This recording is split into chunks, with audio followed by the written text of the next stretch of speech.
In the first days of the North Kingdom, they built a great watchtower on Weathertop. Amon Sûl, they called it. It was burned and broken, and nothing remains of it now but a tumbled ring, like a rough crown on the old hill's head.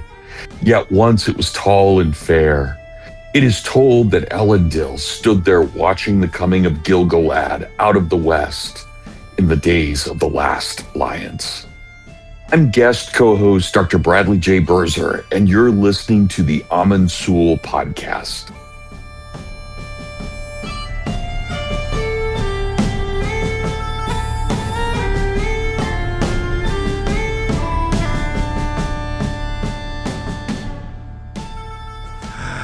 My Gothanan, welcome to Amon Sûl, a podcast for tall hobbits with elvish aspirations.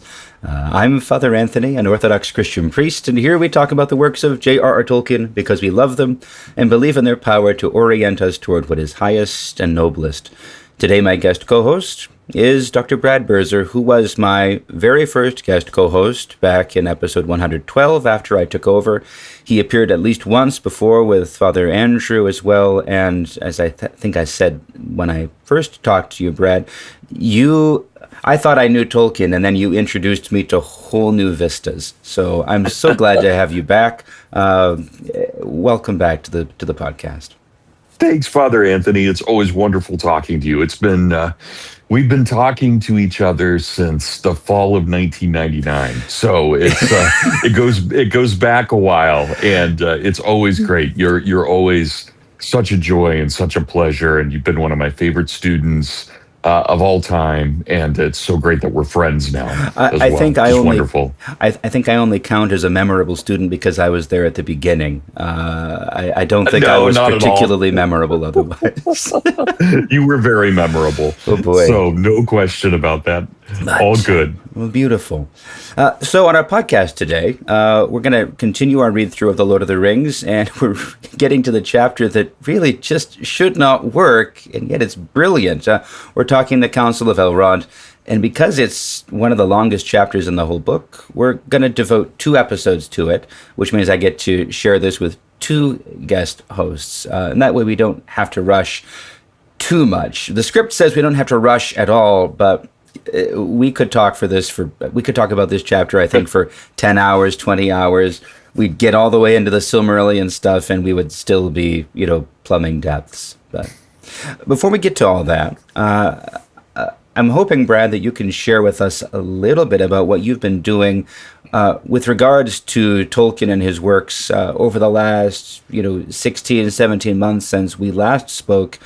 And especially because I think you taught a class this past semester. I'd love to hear more about that, how that went, what insights you found working through this with undergraduates, and anything you'd like to share about that.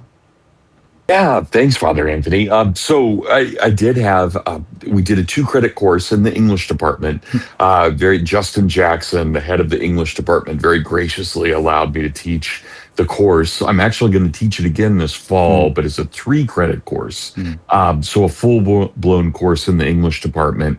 And, it's not, at a place like Hillsdale, it's not unheard of that they would allow a historian to teach a lit class.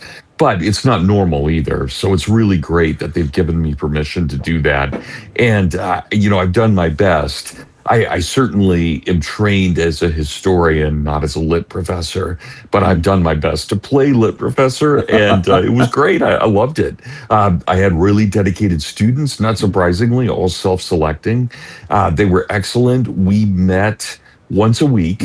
Again, because it was a 2-credit course, sure. We met once a week from noon until about 1:40. So we had a long discussion each Monday, and we never ran out of things to talk about. The students had amazing insights. I did record every one of our classes, and they're all up on YouTube if anyone ever wants to join and listen to those. Well, that's beautiful. I think there were it was great. And I think that there are some really excellent insights from the students. And I also think that it stimulated me a lot, too, because the students asked things that I wouldn't necessarily expect. And so it forced me to think in ways that I'd not thought about before in terms of Tolkien. And there were a couple of just, oh, wow moments, eureka moments throughout the whole semester. Now that we're talking about it, Father Anthony, I can't think of any of them at the moment, of course. No. They're eluding me. But I know that, the moment I went back and listened to those classes, I could get those pretty quickly. And probably while we're talking today, some of them will come back to me. But yeah, just great. The other thing I have going on that I'm really happy to announce is that I've got a new book on Tolkien coming out November 17th called Tolkien and the Inklings, Men of the West. And it started off as a history of the Inklings, but I realized that I was so biased towards Tolkien. And not that I don't love C.S. Lewis, I do, or Owen Barfield. I don't love Charles Williams. I find him interesting. I don't love him. I think he's hard to love. By any means. He is very hard to love. He's a strange character. But Lord David Cecil, Warnie Lewis, these are all just amazing guys. And so what I did is I ended up writing the book all from the perspective of Tolkien. So it's basically a history of the Inklings, but as if Tolkien were telling the tale. And so, yeah, I'm really excited about that. That's the press has treated me so well, and they put so much into this book that I'm thrilled with it. I'm thrilled with the cover. They've done beautiful page designs. I mean, they actually really took care to do fonts and margins. It's stuff that, I've had good publishing experiences, but nothing like this. So I'm really, really excited about it. That's tremendous. A book like that ought to be a thing of beauty as well as, just containing information. So. Yeah, the cover design is taken from the Silmarillion if it had been published in the 1950s. Oh. So it's a neat cover. I'm really thrilled with it. That's awesome. I've been seeing you talk about that a little bit on social media. I feel like the last couple of years, and I heard you talk about it somewhere else, and I thought it was already out, so I looked for it a couple of times and like, where is it? I guess it was delayed, or maybe I just don't understand publishing timeframes. No, it's that's a legitimate question, Father Anthony. I actually started the book in 2004. And so right after my Tolkien book came out, I started this one, and I worked on it off and on for 22 years. I did actually have it. I had the manuscript finished about 3 years ago. Gotcha. And what happened, it's just a crazy story. I had one publisher, and then they were bought out by another publisher, and they were bought out by another publisher. My word. Yeah, and so it's I'm on basically what would be the third publisher, but it's the jackpot. This is the best. This is the best publisher. Beautiful. So it worked out well. So you've been on the authorial roller coaster, but you got to a good place in the end. So. Yeah, absolutely. So just the ups and downs of publishing. Now I have a book on my shelf that I haven't opened yet. Another guest host a number of months ago recommended it. The Great Tower of Elfland seems like it's talking about some of the Inklings, but also like George MacDonald and precursors and so forth. Are you familiar with this? Anything? No. Interesting. No, not the Michael Drought. No, I don't believe so. Okay, no, I haven't. I'd like to see it. It's upstairs, or I'd show you the cover. Anyway, I look forward to reading yours and reading that, and seeing how the two, because I've read about the Inklings before, but I'm really looking forward to seeing them from your perspective. So. Yeah. Oh, that's great. And Tolkien's perspective specifically. Yeah. So. Yeah. I hope you like it. I hope you approve. It's coming out in November.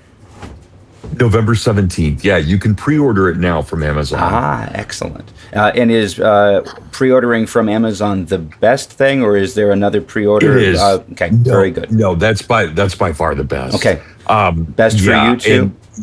you can either pre-order the hard copy, the hardback, or you can pre-order the Kindle. All right, beautiful. Thank you. And again, congratulations on that milestone. Thanks. I'm sure that feels good to put a. It does. That's over a 20-year project then that you're Yeah, putting yeah, to bed. right, So, right, marvelous. right. Well, I hope that it's a beautiful success, and then I look forward to seeing Thanks, Father what Anthony. your mind is able to attend to now that that's off the docket. That's great.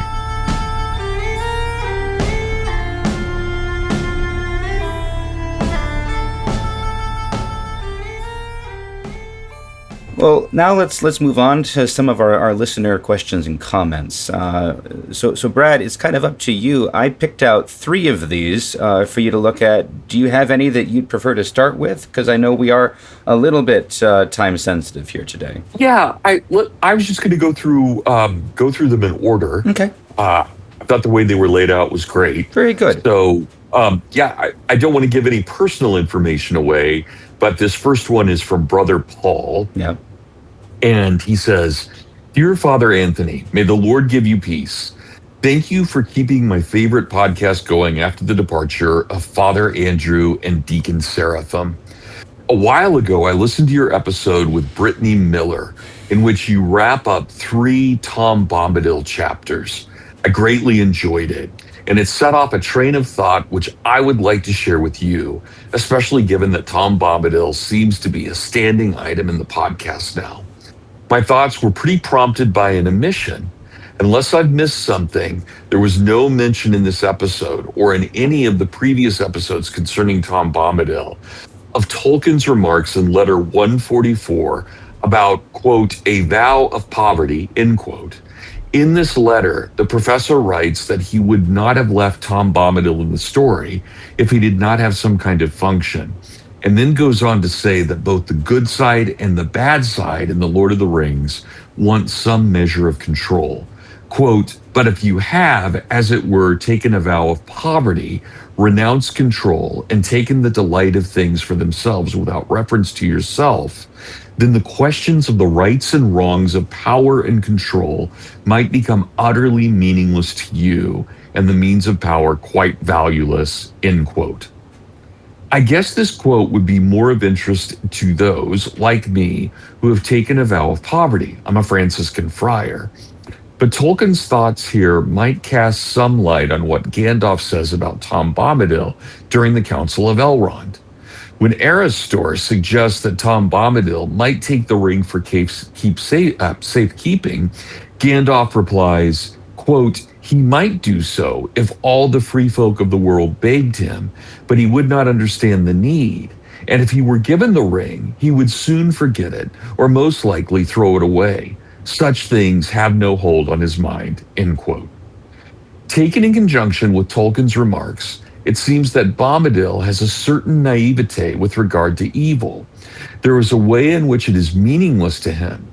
Certainly he is well acquainted with evil, as for example in his experience of the Barrow Wights, but I would like to suggest that he only knows evil from the outside, as it were. He has no experience of it within himself because he is totally innocent and not even tempted by evil. For what it's worth, my own theory about Tom Bombadil's identity is simply that he is sui generis, and cannot be classified along with the other beings. But I do see him as something of an Adamic figure. Not that he and Goldberry can be identified as Adam and Eve, or even as belonging to the race of men, but I do like to think that an unfallen Adam and Eve would be a lot like Tom and Goldberry. As I say, however, an effect of the untainted innocence might be a failure to understand the danger of evil. This brings to mind a contrast with our Lord Jesus Christ, who of course was tempted in every way that we are, although he is without sin. The letter to the Hebrews tells us that this was essential to him and to be our high priest, so that he can sympathize with those who are tempted. Tom Bombadil, however, for all his undoubted goodness, cannot sympathize with those who are tempted by the ring.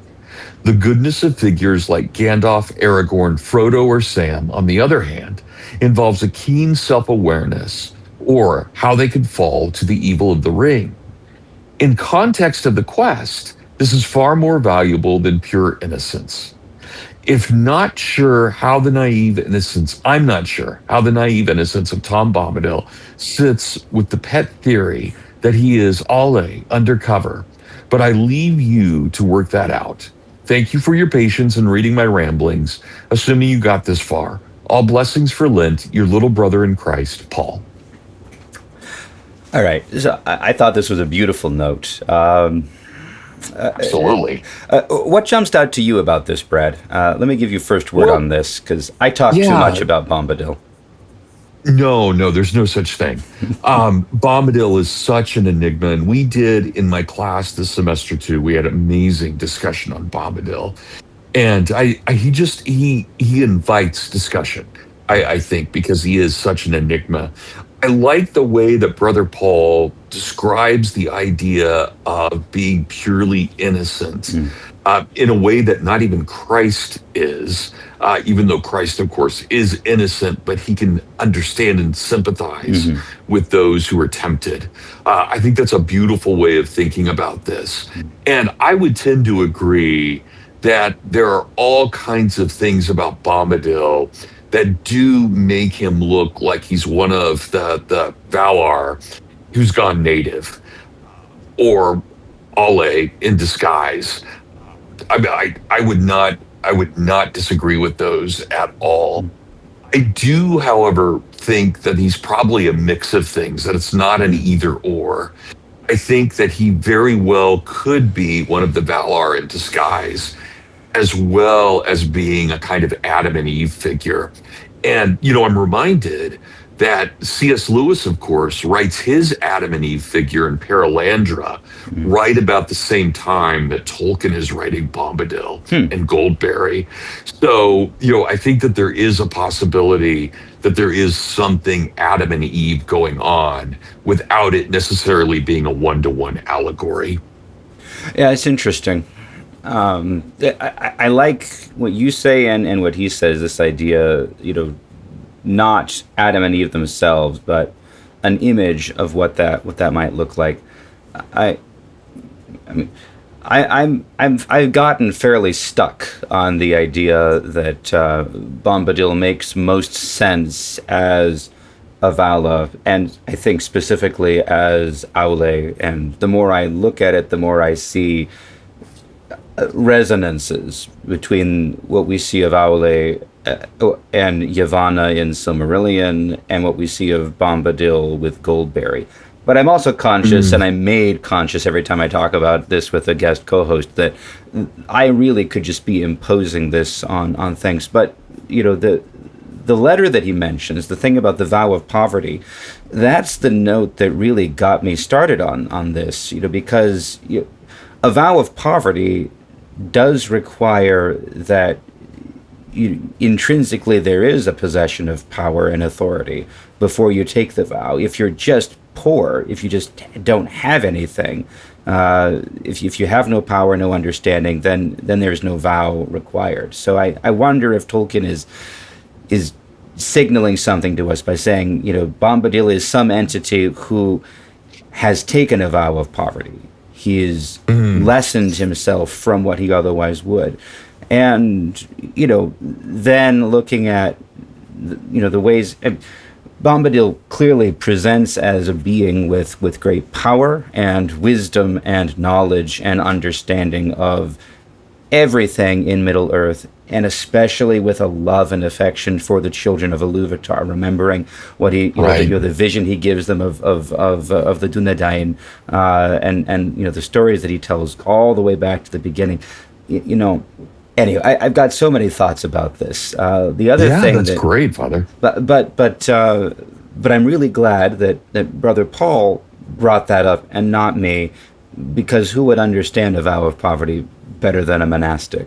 A Franciscan in particular. Right.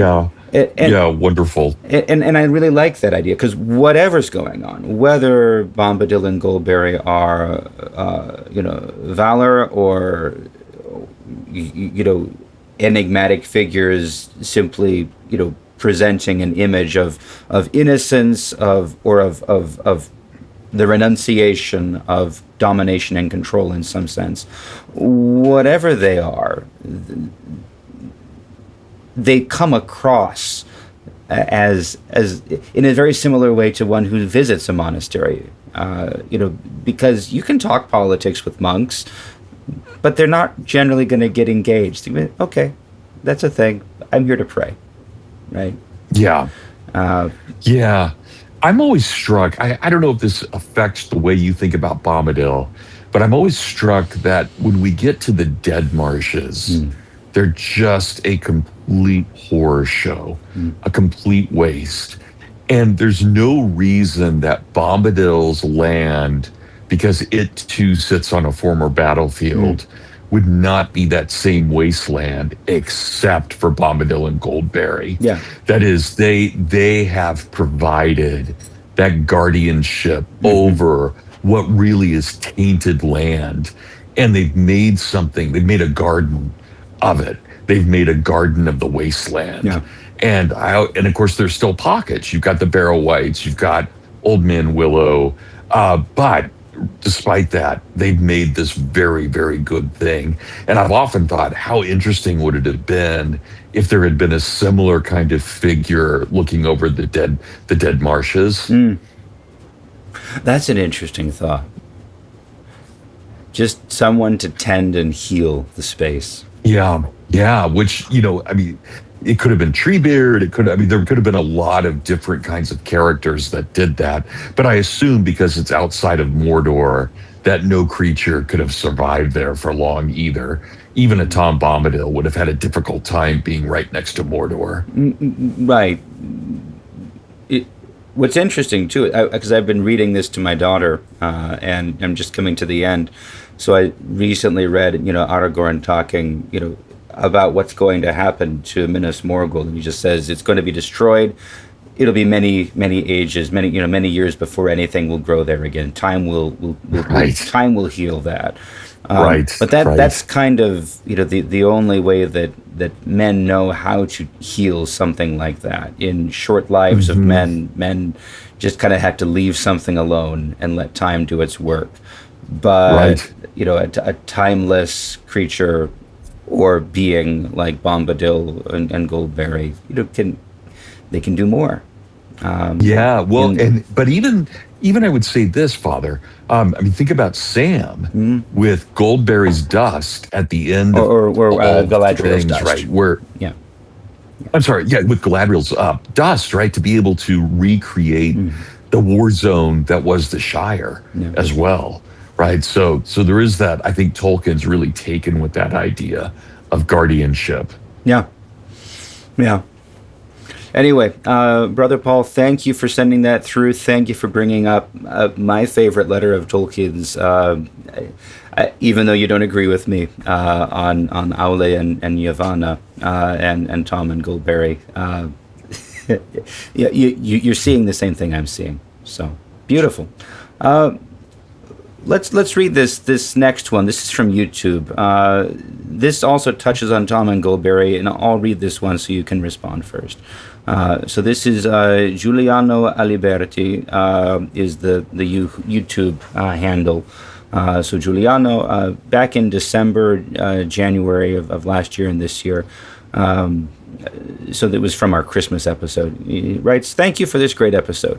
I am a Catholic, but I really enjoy your interpretation of Tolkien's work. About the passage where Goldberry gives them a vision of water and stars, I remember years ago that just before reading this chapter, I had read a passage of Valentin Tomberg where he says that Our Lady is like the most pure and still water that is able to reflect the starlight of the Holy Spirit perfectly, and that our souls must imitate her and be still so Christ can be born in us. I was almost shocked when I saw Goldberry showing them the same exact image, and I saw her as a Marian figure giving them a taste of it. Verily, verily, I say unto thee, except a man be born of water and of the Spirit, he cannot enter into the kingdom of God." So, what are your thoughts on this, Brad?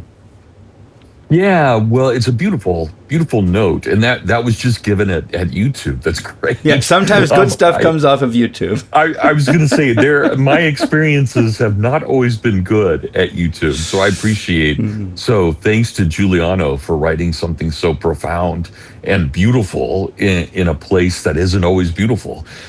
That I'll give him credit, or her give him credit for A that little right bit of away. tending the dead marshes, we might say. Exactly, exactly. And I would say this: I'm Catholic as well, and so I'm probably a little biased in this regard. But I always tell my students that whenever a female character appears in Tolkien, always be prepared to understand a little bit of Tolkien's mom, a little bit of Tolkien's wife, and a lot of the Virgin Mhm. Mary, because they all, in some way, reflect those three persons. And of course, Tolkien was very open, in his letters by saying that all of his understanding of beauty came from his understanding of Mary. Mm. And so whether we're talking about Goldberry or whether we're talking about Galadriel, whether we're talking about Arwen, all of these, Eowyn, all of these figures have a little bit of those three things: his mom, his wife, and Mary in them. I even think, it's pretty amazing. Think about Mrs. Saxville Baggins that we despise at the beginning, but in the end, she turns out to be a hero, Mm. right? Even there, Tolkien just there are no bad women in Tolkien. It just they don't exist. All women in Tolkien are brave. They are beautiful. They do something that is unexpected in every way. And so I always get I don't know about you, Father Anthony. I'm definitely not a man of the left. And I always get very, very frustrated when feminists say things like, well, Tolkien doesn't include women. It's like, what story are you reading? Of course he includes women, and they matter so very much. Yeah. So, and let me, if you don't mind, I'll say one other thing. Um, I've had a crush on Goldberry since probably fifth grade. Mm. I just, when I first read The Lord of the Rings, I so fell in love with Goldberry. I just thought, yeah, I want to date this girl. So it goes back now almost 50 years that I've really liked Goldberry. Goldberry is amazing. And the funny thing is, I've spent my whole life reading Tolkien, and those Bombadil chapters, I fixate on Bombadil. Okay, who is he? What's going on? And it wasn't until I was doing this podcast, reading aloud, the first scene where we see Goldberry, it just kind of punches me in the face. This is the important person. Bombadil doesn't talk about himself. He's always talking about her. Right, right, And right. All of his songs, everything. Yeah. and that scene where they walk into the house and she's sitting there surrounded by water lilies and she looks up and she laughs and she like runs past them and closes the door and spreads her arms across it and says, "Fear no nightly noises. You're safe here." And the awe that they're feeling, because she's light and accessible, like a young woman, and yet so high and lofty, more than elven grace and beauty. And it's like, what is going on here? Yeah, it's wonderful. So wonderful. Yeah, I appreciate your insight that anytime you see any female depicted, but especially Goldberry and Galadriel and Arwen, and probably Eowyn as well, we're getting pieces of Tolkien's mother, Tolkien's wife, and most of all, the mother of God. I grapple with this, not because I struggle with it, not because I disagree with it or dislike it, but I grapple with what is the significance, what is the takeaway, and I really like. I like the insight that Giuliano quotes from the Valentin Tomberg. What he says.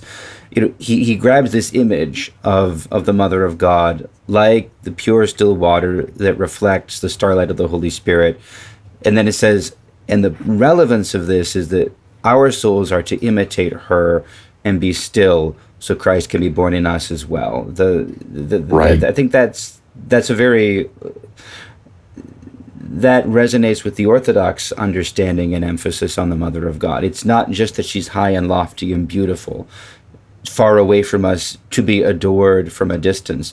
Is that she is the example, she's the prototype of the Christian. She's an image of our role. And what I struggle with is how to connect that with what Tolkien's doing with Goldberry and Galadriel, and Arwen and Eowyn and what have you. I struggle with making those figures much of an example for me, but it's okay if I don't have to get it. But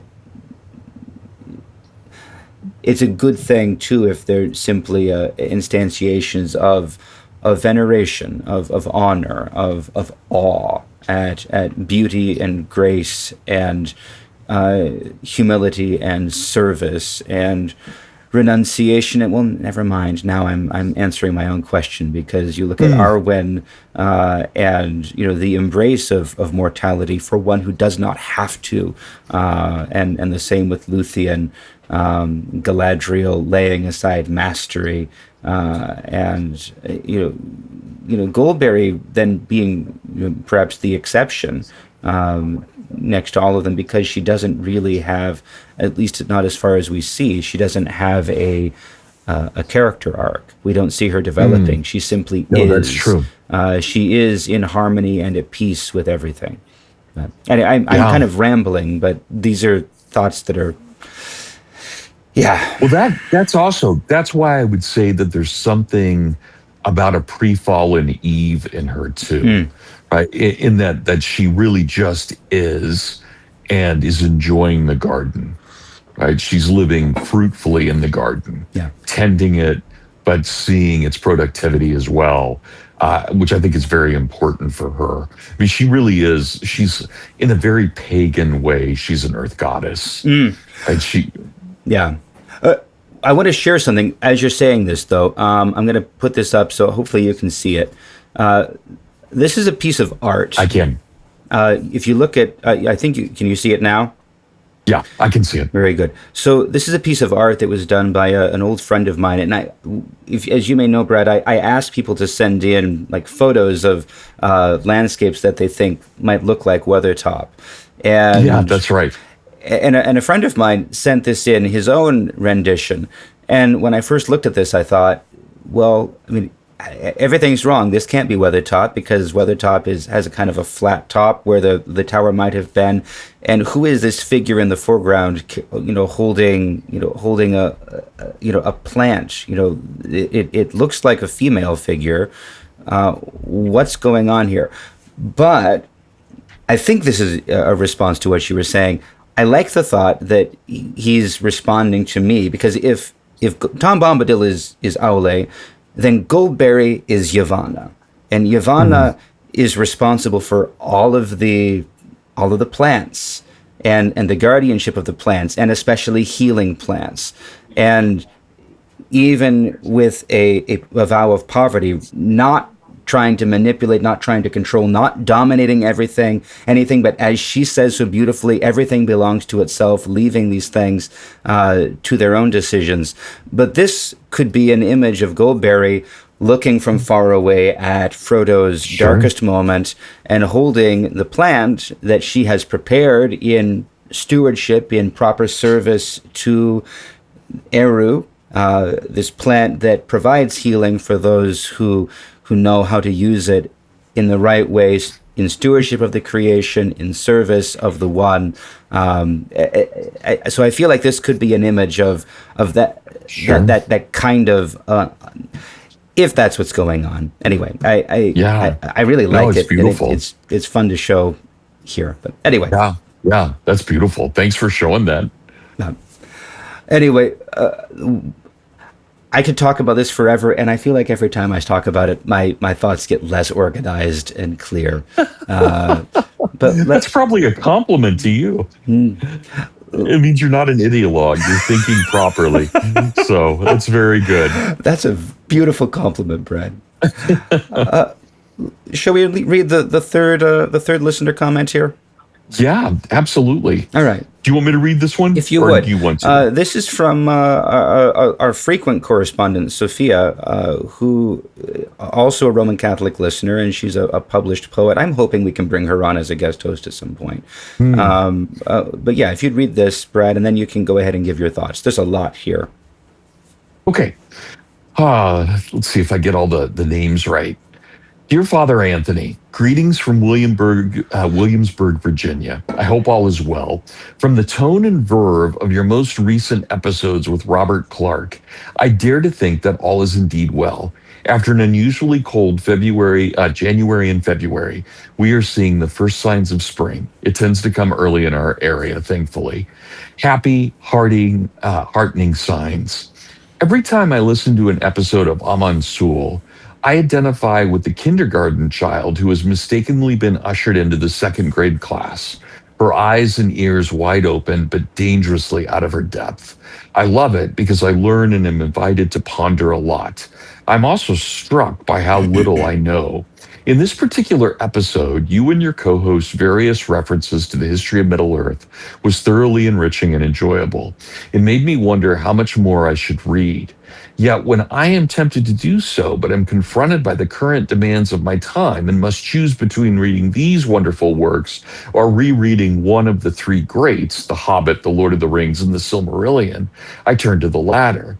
They have so much to say with each successive reading.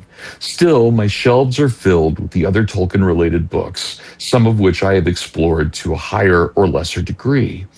Among these books, as you might suspect, is the marvelous 3-volume set of the collected poems edited by Christina Skoll and Wayne G. Hammond, where I found a poem entitled The Song of Ariel.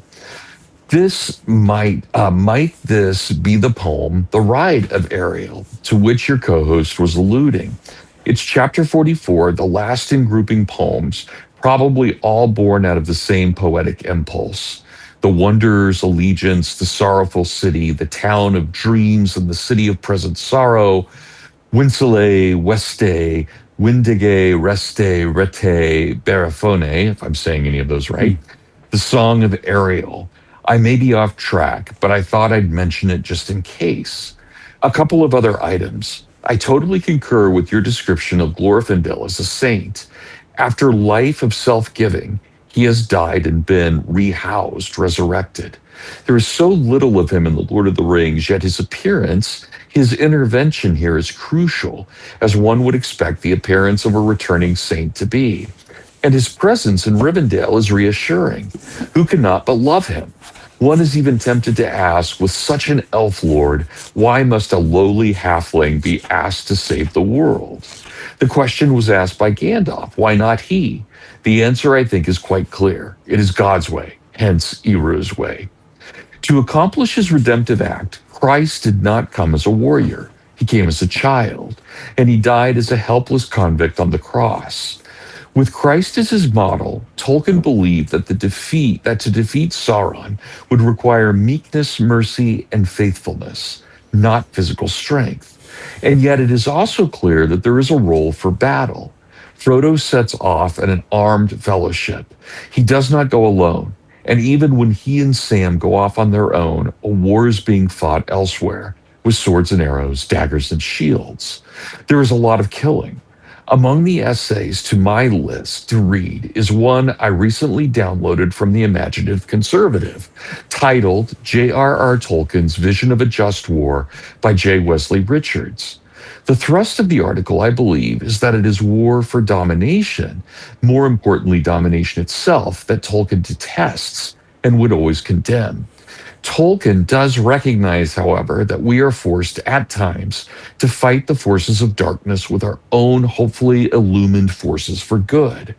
I would also add, and I don't know if the article says anything about this, that for Tolkien, any such battle must be accomplished by a Frodo-like attitude, that we must interiorize the qualities that made Frodo essential in the battle against evil: meekness, mercy, faithfulness.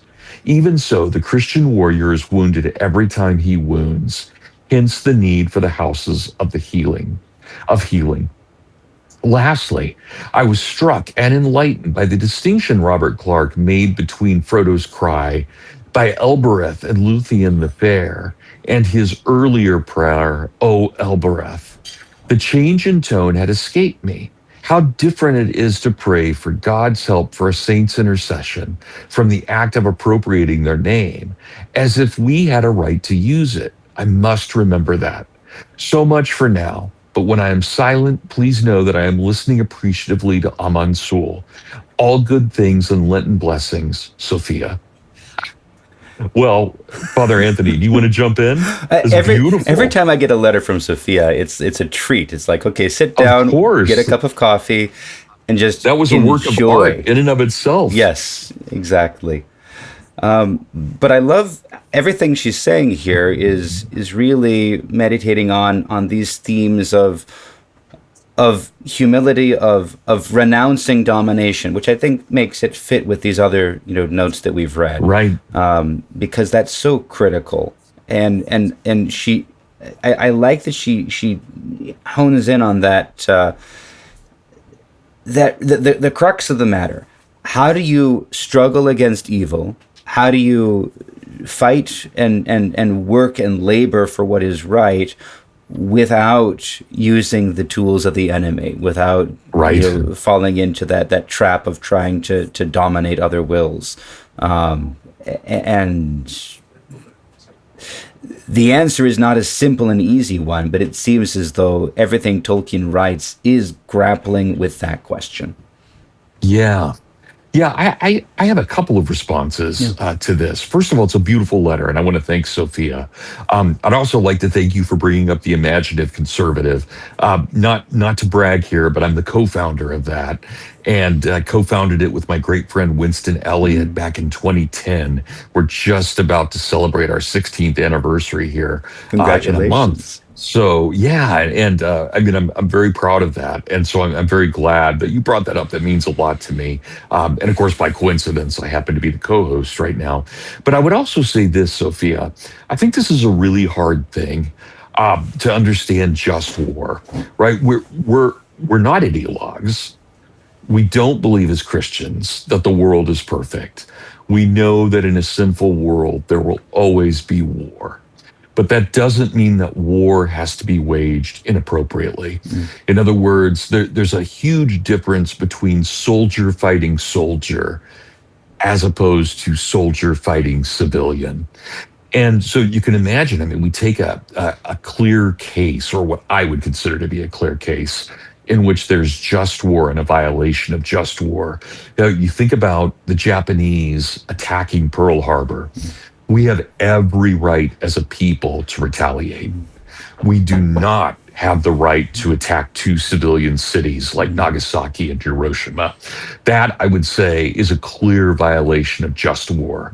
So those are the kinds of things. And I think that that's what Tolkien is getting at. He's getting at this idea that there is the possibility of being a good soldier. It's never healthy, but it could be necessary. And I think that's what he's doing with so much, whether it's Pippin in battle or Merry in battle, Frodo and Sam attacking Shelob, whatever it may be. There's always this question, do we do what's right even in that moment? And so that's what I think, and there's actually a great new book that came out about a year ago on Tolkien and just war theory. Beautiful book. Really, really beautiful book looking at Tolkien as philosopher of war. And so what's the title of that book, Greg? It is called Tolkien, Philosopher of War. Okay. And I devoured it. It was one of those books. It was not something I was expecting. I was asked to review it, and I kind of grumbled, thinking, "Oh, this is some philosopher who likes Tolkien and doesn't really know Tolkien." I was dead wrong. The guy knew Tolkien very well, and not only that, he wrote beautifully about this one idea of Tolkien. and where just war comes in. So I'm sorry, his name I think is Graham I McClare. yeah, G.J. McAleer, McAleer. McAleer. Yeah. And I was very taken with that book. So anyway, Sophia, I'm sorry, long answer to you, and I don't mean to prattle on, but I think this is a great question. And I think that you're really getting to the heart of something that's deeply Tolkienian and makes us realize, like we will when we talk about the Council of Elrond, that Tolkien is not just a fiction writer. Right? He is making myth. And by making myth, he is delving into the deepest parts of what it means to be human. And that's what makes him extraordinary, right? This isn't just one fantasy novel after another. This is a serious romantic epic in the line of Homer and Virgil and Dante. Not in line of Stephen King and whoever else, Terry Brooks. Again, nothing against those guys or J.K. Rowling, right? Nothing against any of them, but it's not that. And so, again, I'm preaching now and I'm prattling on, but I just think this is, I love your letter. So thank you. And as far as the just war and just the grappling with war, I mean, the thing with Tolkien is that he had lived war, he had lived loss, Yes. and I don't think it's wrong. Although my credentials aren't anything like yours, Brad, or Sophie's for that matter. Both you're both highly much but more educated than I am, but nonetheless, I don't think it's wrong to characterize everything Tolkien writes in a certain sense as him grappling with and processing the trauma of the First World War and the loss of his mother before, and the sorrow and darkness of a life as an orphan, because he lost his father before that. And then loses two of his best friends in World War One. Right. It's a constant theme for him. And simply living through the darkness of the first half of the 20th century, which didn't get better as it went on. If I can make an understatement, but he's writing this then not from the outside analyzing war and conflict, but from the inside, bearing that burden, that pain, those wounds, like Frodo bears them, and processing what is going on. And I know there's a lot more detail, but that can be done. But I really like honing in on when it comes to how does a faithful Christian, or how does a whole human being, which really are the same thing, how do they approach the brokenness of the world, the necessity for conflict, and that refusal to dominate another will, that refusal to hate, that refusal to objectify the other, is, and I would use those three statements as synonyms in a sense. It seems like it's at its core. And I love that Sophie mentions, that the Christian warrior is wounded every time he wounds, and hence the need for the houses of healing. Yes. I don't know if this is present in the same way in the Catholic tradition, but just in the canonical disciplines of the Orthodox Church, never mind the justice of a conflict, never mind, even a warrior who has refused to hate. When violence is done, there is a norm that there is still a period of excommunication, a period of penance, not because a sin has been committed in that criminal sense, but because a wound has been inflicted on the heart of the one who has done violence. Even with the best comportment of mind and heart, nonetheless, to do violence is to wound one's own heart, and one must be healed, to be reconciled, to be restored. How that works, that plays out in the conversation with the Father Confessor. It's not a legalistic, it must be so long or so long, but to acknowledge that there is never violence that has no cost. Yeah, well stated, Father. Very well stated. I do want to mention because Sophie, you brought up the poems. First, I love these books. They're gorgeous, just the way that they're laid out. I appreciate the suggestion. So my last guest host, my guest host that day, was saying that he had a vivid memory, having read Unfinished Tales, of there being an alliterative poem of the coming of Eorl out of the north to Rohan at the beginning of Rohan's existence, and he vividly remembers it, but he can't find it anywhere. I think he said the ride of Eorl, and Sophia heard Eorl and thought maybe this is the ride of the song of Ariel here. I don't think they're the same thing, Sophie. Ariel is, I believe, one of the alternate forms that Tolkien gives to his figure, Alboin, or he's basically from the Book of Lost Tales, is it not? The voice of the traveler, I believe, who goes to Tol Eressëa and hears all the stories. It's the original frame narrative for everything. That's some human takes ship and goes to the far west and finds elves living on an island, and they tell him all the stories of the Silmarillion and everything else. So it's from early in Tolkien's writing career, before The Hobbit, before The Lord of the Rings has really taken shape. But the poems are still laden with that same that same sorrow and grief that Tolkien is talking about in this song of Eorl, pulling off of the Wanderer, and where is the horse and the rider, and what have you. So it's similar and yet not similar, as it were. But I'm glad you brought up the poems, Sophie.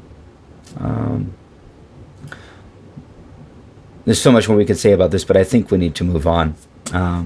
Anything else you want to? I'll give you the last word on these, Brad. Any final thoughts on any of these notes? Yeah, just the last thing I would say to Sophia, and I'll say this quickly. I understand going back to The Hobbit, The Lord of the Rings, and the Silmarillion over and over again. They're very, very rich. But I think if you ever have extra time, pull off a volume of the history of Middle-earth, or off your bookshelf, or pick up one of the great tales that Tolkien wrote and Christopher published, and leaf through them and see what you like. So maybe next time you have a desire to go and to read Tolkien, just pick something else up, see if it fits. If not, go back to the primary three. No problem. I like that you mentioned those recently published, the story of Beren and Luthien and what have you, because they collect that stuff all in one place, so you can see like the older versions of Beren and Luthien, with Tevildo the cat, and the alternate versions of the stories that Tolkien makes function as just other tellings of the myth that might exist in one context or another. So it's not. It can just be an expansion of the mythos. All right. I think that's all the time we have for today, but truly, we love reading and discussing your notes, dear listeners, so please continue to send them to us at amonsûl@ancientfaith.com, or you can message us on the Facebook page, although I don't think anyone has ever done that. I've not included anything from there. We've included a lot from YouTube, though, so keep commenting on YouTube, but keep it classy and keep it kind, and you might hear it on an episode to come. Do remember, too, that we are always looking for new photograph submissions of landscapes that resemble Weathertop and the Weather Hills approaching it, so we can feature them on YouTube. So if you live or work or commute under the shadow of Amon Sûl, please share a photo with us.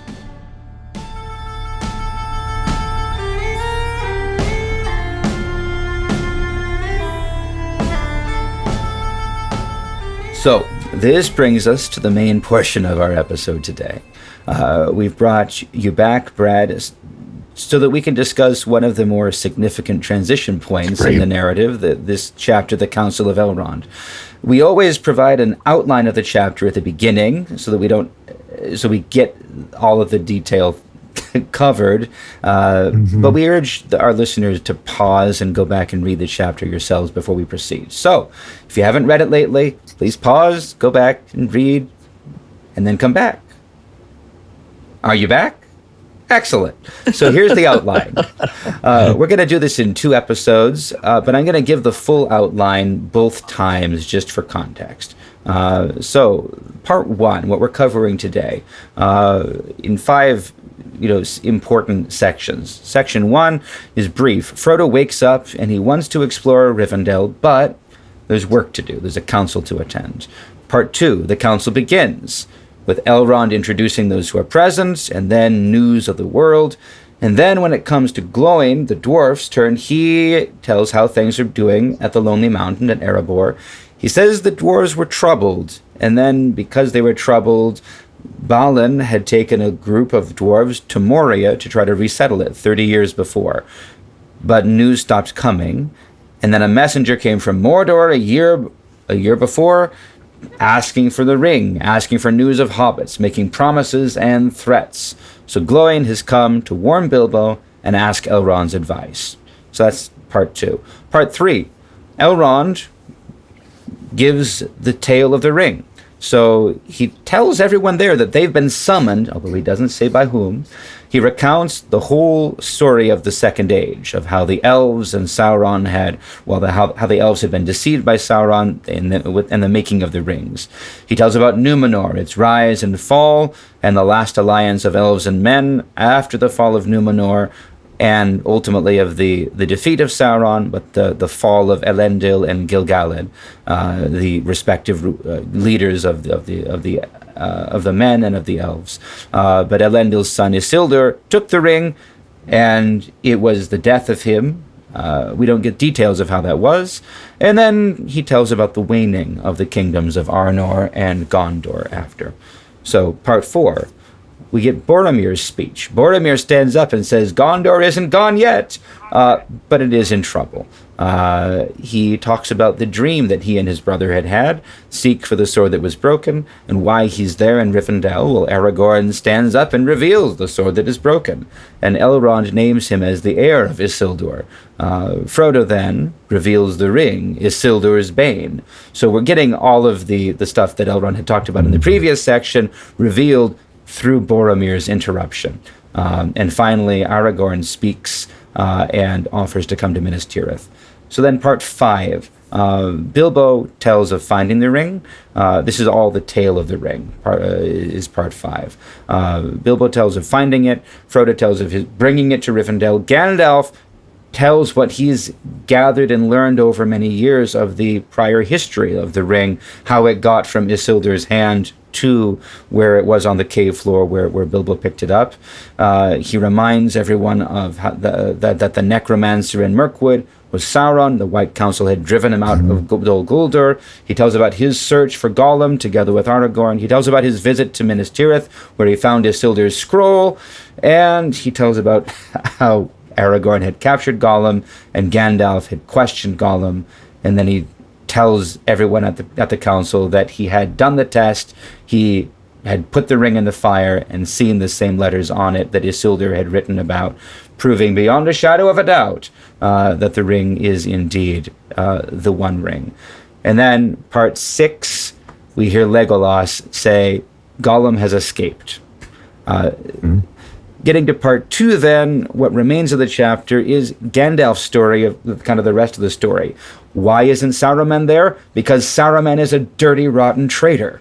And Gandalf tells the whole story of his betrayal by Saruman, his rescue by the eagle, his desperate journey trying to get to the Shire in time, chasing Frodo, passing him while they were in the marshes, it seems, getting to being attacked by the Nazgul, making his way to Rivendell, drawing off the riders. Elrond talks about the Barrow-wights and Bombadil, kind of giving his analysis of everything that Frodo had told. They talk about sending the ring to Bombadil. Will that work? No. Can the ring be kept safe? No. Can it be sent to the sea? No. The only option, it has to go to the fire. Then there are arguments about alternatives. Boromir wants to use it. Gloin asks about using the 3 elven rings to effectively for domination, and they say that's not what they're for. And we hear importantly that if the One Ring is destroyed, the power of the three will fail. And finally, the conclusion of the chapter, Bilbo offers to take the ring, and is said, no, you can't do it. Frodo offers to take the ring. They accept his offer, and Sam will go with him. That's, I think, the main movement in the chapter. And we're only going to talk as far as Gollum's escape. But is there anything that you think I missed that's important in the chapter? That was amazing. I mean, what a great outline. I'm really impressed, Father. I mean, there's so many things to talk about, but no, there was nothing that you need to add to that at all. I have all kinds of thoughts and comments, but nothing you need to add to that. Then let's move on. Usually, this is where we actually spend an hour talking about the history of Middle-earth and all the drafts, but for this chapter, I think we're going to skip it. The development of this chapter in the course of its drafts really touches on the whole larger development of the whole backstory of all the Silmarillion material, all the First and Second Age stuff that shows up in the later chapters of Silmarillion, in the Unfinished Tales. I think if I open that can of worms myself, I'm never going to be able to get the worms back in the can or eat the worms or whatever you do with worms once you open the can of worms. So I'm not planning for myself to talk about history of Middle-earth, but that's a self-limitation. It doesn't constrain you, Brad. Anything you think we should note from the history of Middle-earth and Tolkien's earlier drafts of this chapter? I really don't. Tolkien was so frustrated with this chapter that he had to add it, right? Because remember, he originally insisted that the Silmarillion be published as the first part of the Lord of the Rings. Right. And so he only wrote this chapter late and begrudgingly. And yet, having said that, I love this chapter, and I can't even imagine the Lord of the Rings without it. And only Tolkien could make a meeting interesting, right? I mean, when you just on the face of it, the idea of a bunch of guys sitting around trying to figure out what's going on should not be exciting, right? I mean, you're waiting for someone to pull out, Robert's Rules of Order or something, and but yet it just is amazing. It's Tolkien at his best. So no, I don't think I think Tolkien really covers what needed to be covered. And from the first moment I read this chapter as a kid to reading it now at age 58, I just love it. Yeah. I think it's fantastic. I agree. It works so well. All right. On a humorous note, I do want to mention how much this chapter has entered into popular culture, especially via the Jackson movies. To my mind, it's one of the better things that the Jackson movies actually did, because these are abidingly funny. They always bring a smile to my face. So there was a long time on the internet where anytime someone was making a list, someone would add in, and my axe. And that was and remains a delight to me, even just in memory. But the figure who is most memeable in this chapter is Boromir, and especially Sean Bean as Boromir. So the one that I think everyone is most familiar with, I'll pull it up here. One does not simply walk into Mordor. And Sean Bean is absolutely perfect with this. The next one, maybe my favorite, it is a GIF, or maybe a GIF. It's brilliant. It's perfect. And I don't know if I'm going to be able to make this work for you, Brad, but I'm going to try. Sure. So for anyone that watched the Martian movie, so it's a story about the astronaut who gets stuck on Mars, and they're trying to plan his rescue. And the fun thing about this is they cast Sean Bean in this movie as an unimportant NASA administrator, I think for the sole purpose of this scene. And I don't know if I'll be able to make the audio work right, so we might have to remove this if it doesn't work, but this is brilliant. It's amazing, and it makes me laugh every time. What happens in this scene? I'm going to take it off. So just look this up. You can search online. search for the Martian Project Elrond. What happens is that all of these NASA administrators are in the room. A woman walks in.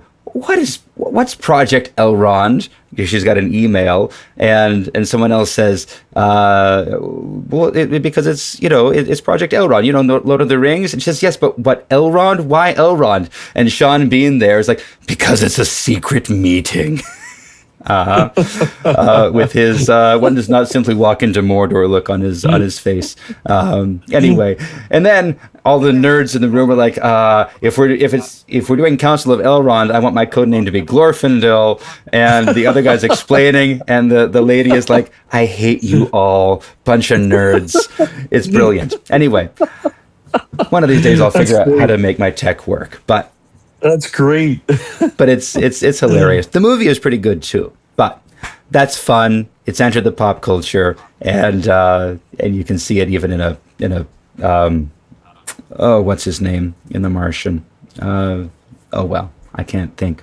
With that, it's time for us to get into the chapter. There's so much here, but I want to start with the piece that doesn't actually seem to fit in, because I think it reflects for us something Tolkien wants us to see about Frodo and where Frodo's mind and heart is as we begin. So, Brad, would you start this for us?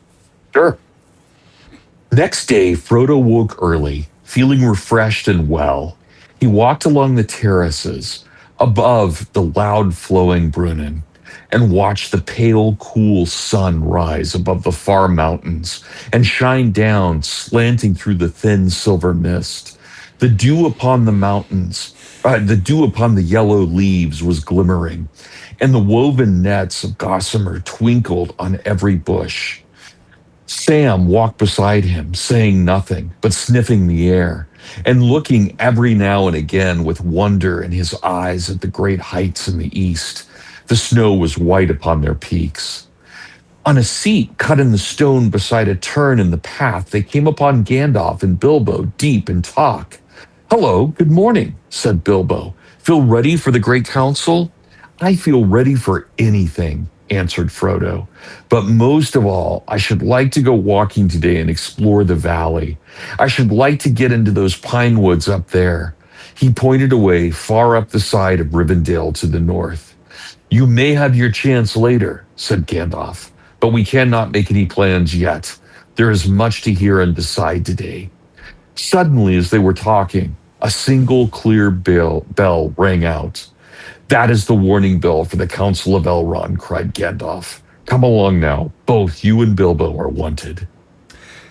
So, for me, when I was going through this, picking quotes, I hadn't really noticed this until that point. But it's really sad, because I think it's a reminder Frodo doesn't quite understand, maybe, but regardless, in some sense, he's still hoping that he's done, that all he needed to do was bring the ring to Rivendell, and that having barely managed to do so, now someone else will take over from there, and he'll be free to go explore the woods in Rivendell, which he's heard about all his life, and he's finally gotten to this idyllic, beautiful, perfect place.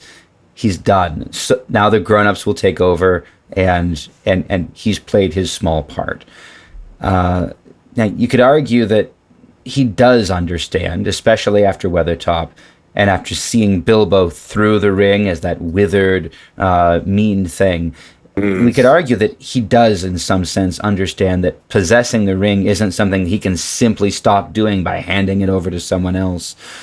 We can imagine his wish to explore is wishful thinking, or denial, or maybe just an expression of his desire to not yet face the reality that's before him. But in some sense, this is sad to me. What do you think, Brad? Yeah, thanks, Father Anthony. I honestly, until you had me read that passage, how many times have I read that passage and not really thought about it? So you're making me think in ways I've never thought before. And you're right. It is a terribly sad passage. And I think of this, imagine, that we generally take our health for granted, but then we get the flu. and we're down not just because our body's down, we're depressed because our body's down and we can't do anything. And you just kind of have to wait the flu out. But think about how happy you are the day after the flu is over. It's one of the few times we don't take our health for granted, right? That first day after a flu, you just want to go. I mean, because you've been in bed for 3 days. Yeah. Now you just want to go have fun. You want to explore. You don't want to go to school. You don't want to. You want to go have fun.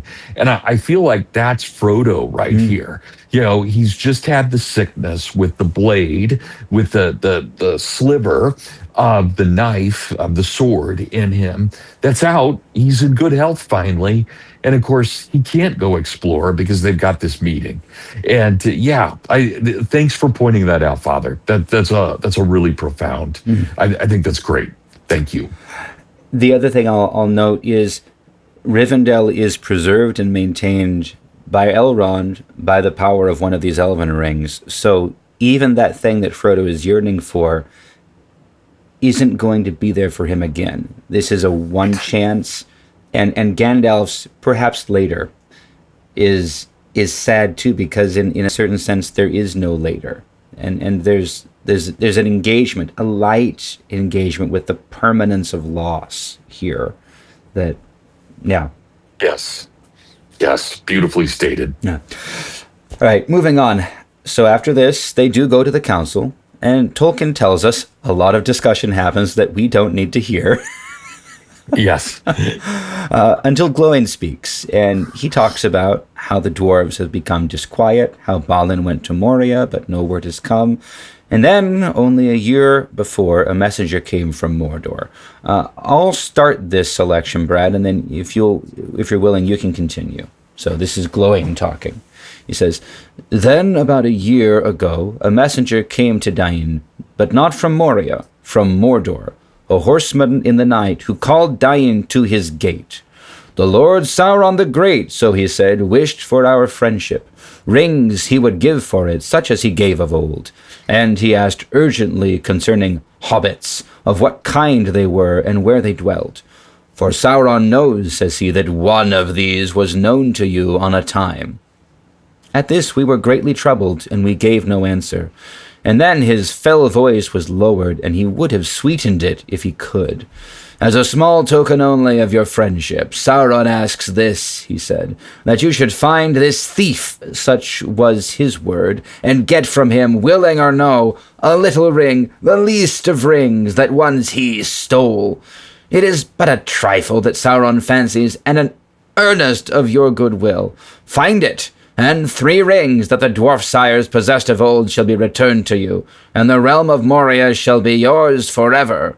Find only news of the thief, whether he still lives, and where, and you shall have great reward and lasting friendship from the Lord. Refuse, and things will not seem so well. Do you refuse?" That his breath came like a hiss of snakes, and all who stood by shuddered. But Dain said, "I say neither yea nor nay.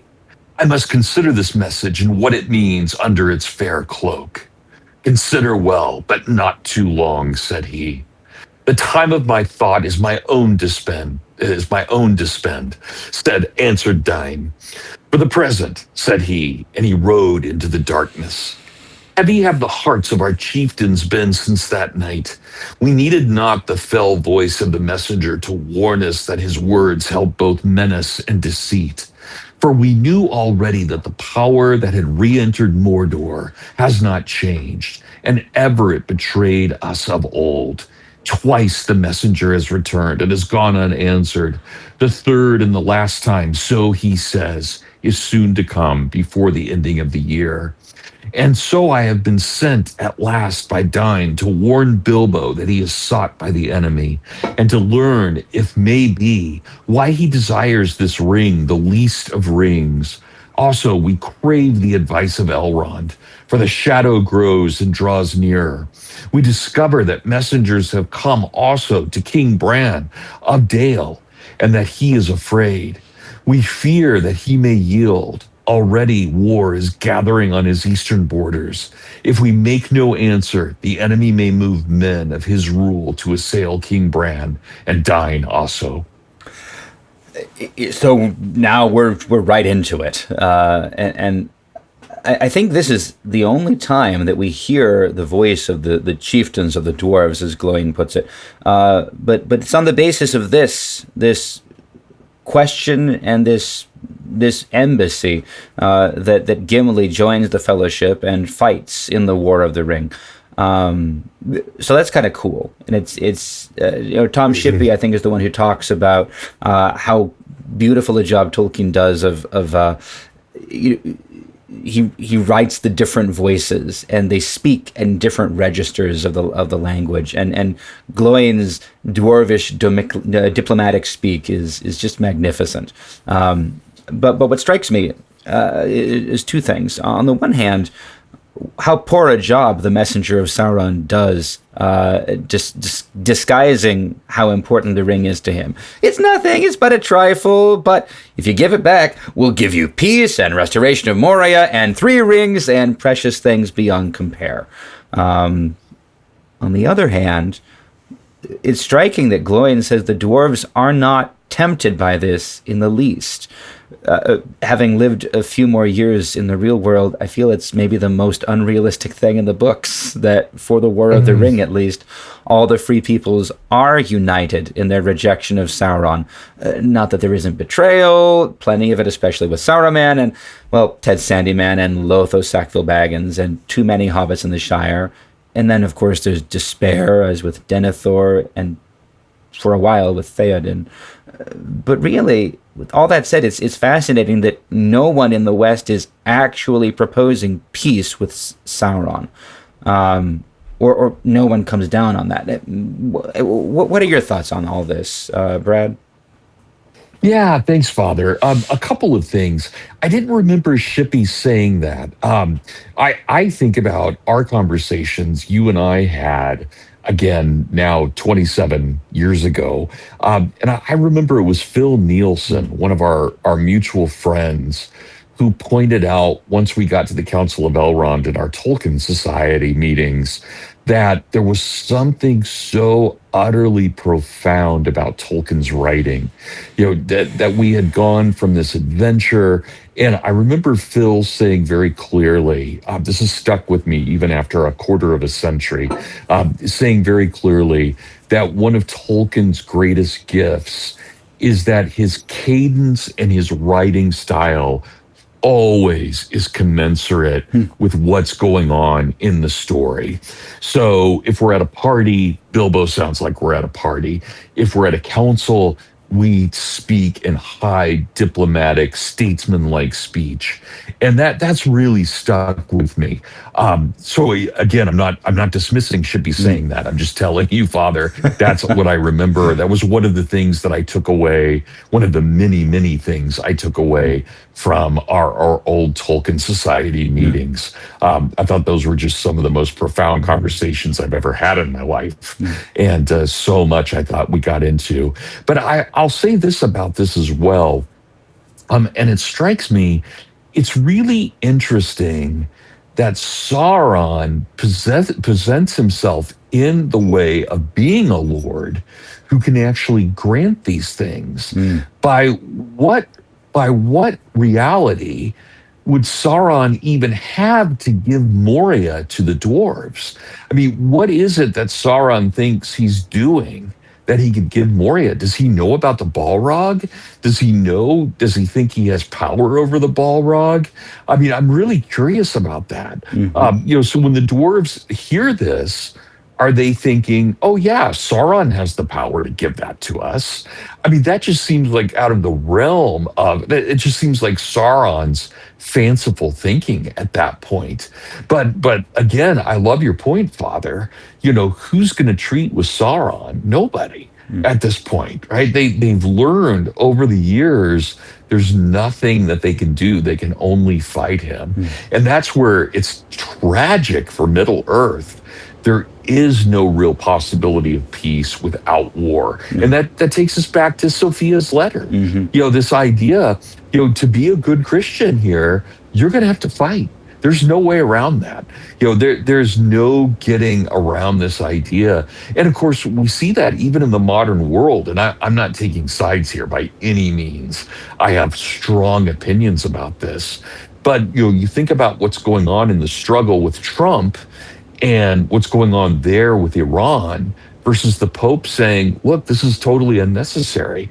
Well, you've got two radically different visions there. Let's just assume both Trump and the Pope are being honest. But let's say that they're not being manipulative. Yeah. Well, if that's true, Trump says there's no getting around, there's no peace with Iran until we attack them. And the Pope is saying, no, there's always the chance for peace.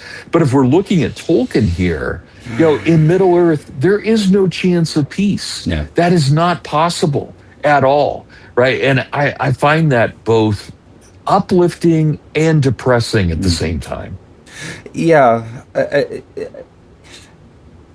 I was thinking, which may resonate and dovetail rather with what you're saying, the sense that you get from the dwarves and from Gondor, let's say, is that they're already at war. They have some peace, Right, but exactly. Right. But they're on the front lines of the conflict, and that's kind of how Glowing comes across. He's always deceived us before. He's always betrayed us. We're not falling for that again. We know who we're talking to. Gondor is actively at war with them. And although it's it's Theoden talking to Saruman. Saruman, claiming to be for peace, and Theoden saying, where was all this talk of peace when you were pillaging through the Westfold? Right. There's the discernment of those who are in the moment, who recognize a call for peace is really simply a manipulation of what we hold valuable, but you don't hold valuable at all. It's a lie. You're trying to turn what is best and truest in us to be a weakness for us. No different from in the book of Maccabees when whichever general it is hey, wait a minute, the Jews aren't going to fight on the Sabbath day. That's the day we're going to attack them. And then what is sorry, and I'm getting lost. The people who are vulnerable to that are the people who are not actually at war. The Shire is the place that's vulnerable, and therefore I think it's actually maybe not an accident that the actual betrayal that we see, people that actually make an alliance with evil, are the hobbits. The hobbits are both the ones who, if you will, fight on the front lines of the struggle against Sauron, and the hobbits are the ones of all the free peoples who actually, in small numbers but still, join him because they're far away, because they've been protected, because they don't know the evil that they're dealing with. They haven't already been sifted and made their choice. I'm that's rambling. really fascinating. Yeah, I would also say this, Father, and you're basically saying this without saying it too. We have this. We will focus the War of the Ring for us will be all in the South, but we know that war is being waged in the North as well. And so this is one of the few glimpses we get of what's going on in the North. Right. And, wouldn't that have been great if Tolkien had written about the war in the North too? I mean, I think that's one of the things that any of us who love Tolkien, we would love a lot more details about what's going on in the North at the same time that we're seeing what's happening in the South. All we get is the summary, that King Brand and King Dain both died in the Battle of Dale. But that means, but even that is it's closure for this, because the dwarves are worried that Brand will give in, that he'll side with Sauron, that he doesn't understand warfare. He's a man, and his memory is not as long, but Brand stays faithful, and the alliance isn't broken. Yep. Isn't that It's one of the cool? small, necessary, happy endings hidden behind a sad ending. Yeah. Well put. Really well put. All right, we should move on then, because it's immediately following Gloin's request that Elrond speaks and finally truly calls the council to order, articulating its true purpose. I'll read this so you can respond first, Brad. Sure. Because he says to Gloin, "You have done well to come.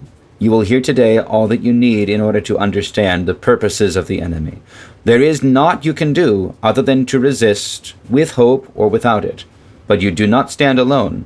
You will learn that your trouble is but part of the trouble of all the Western world. The ring.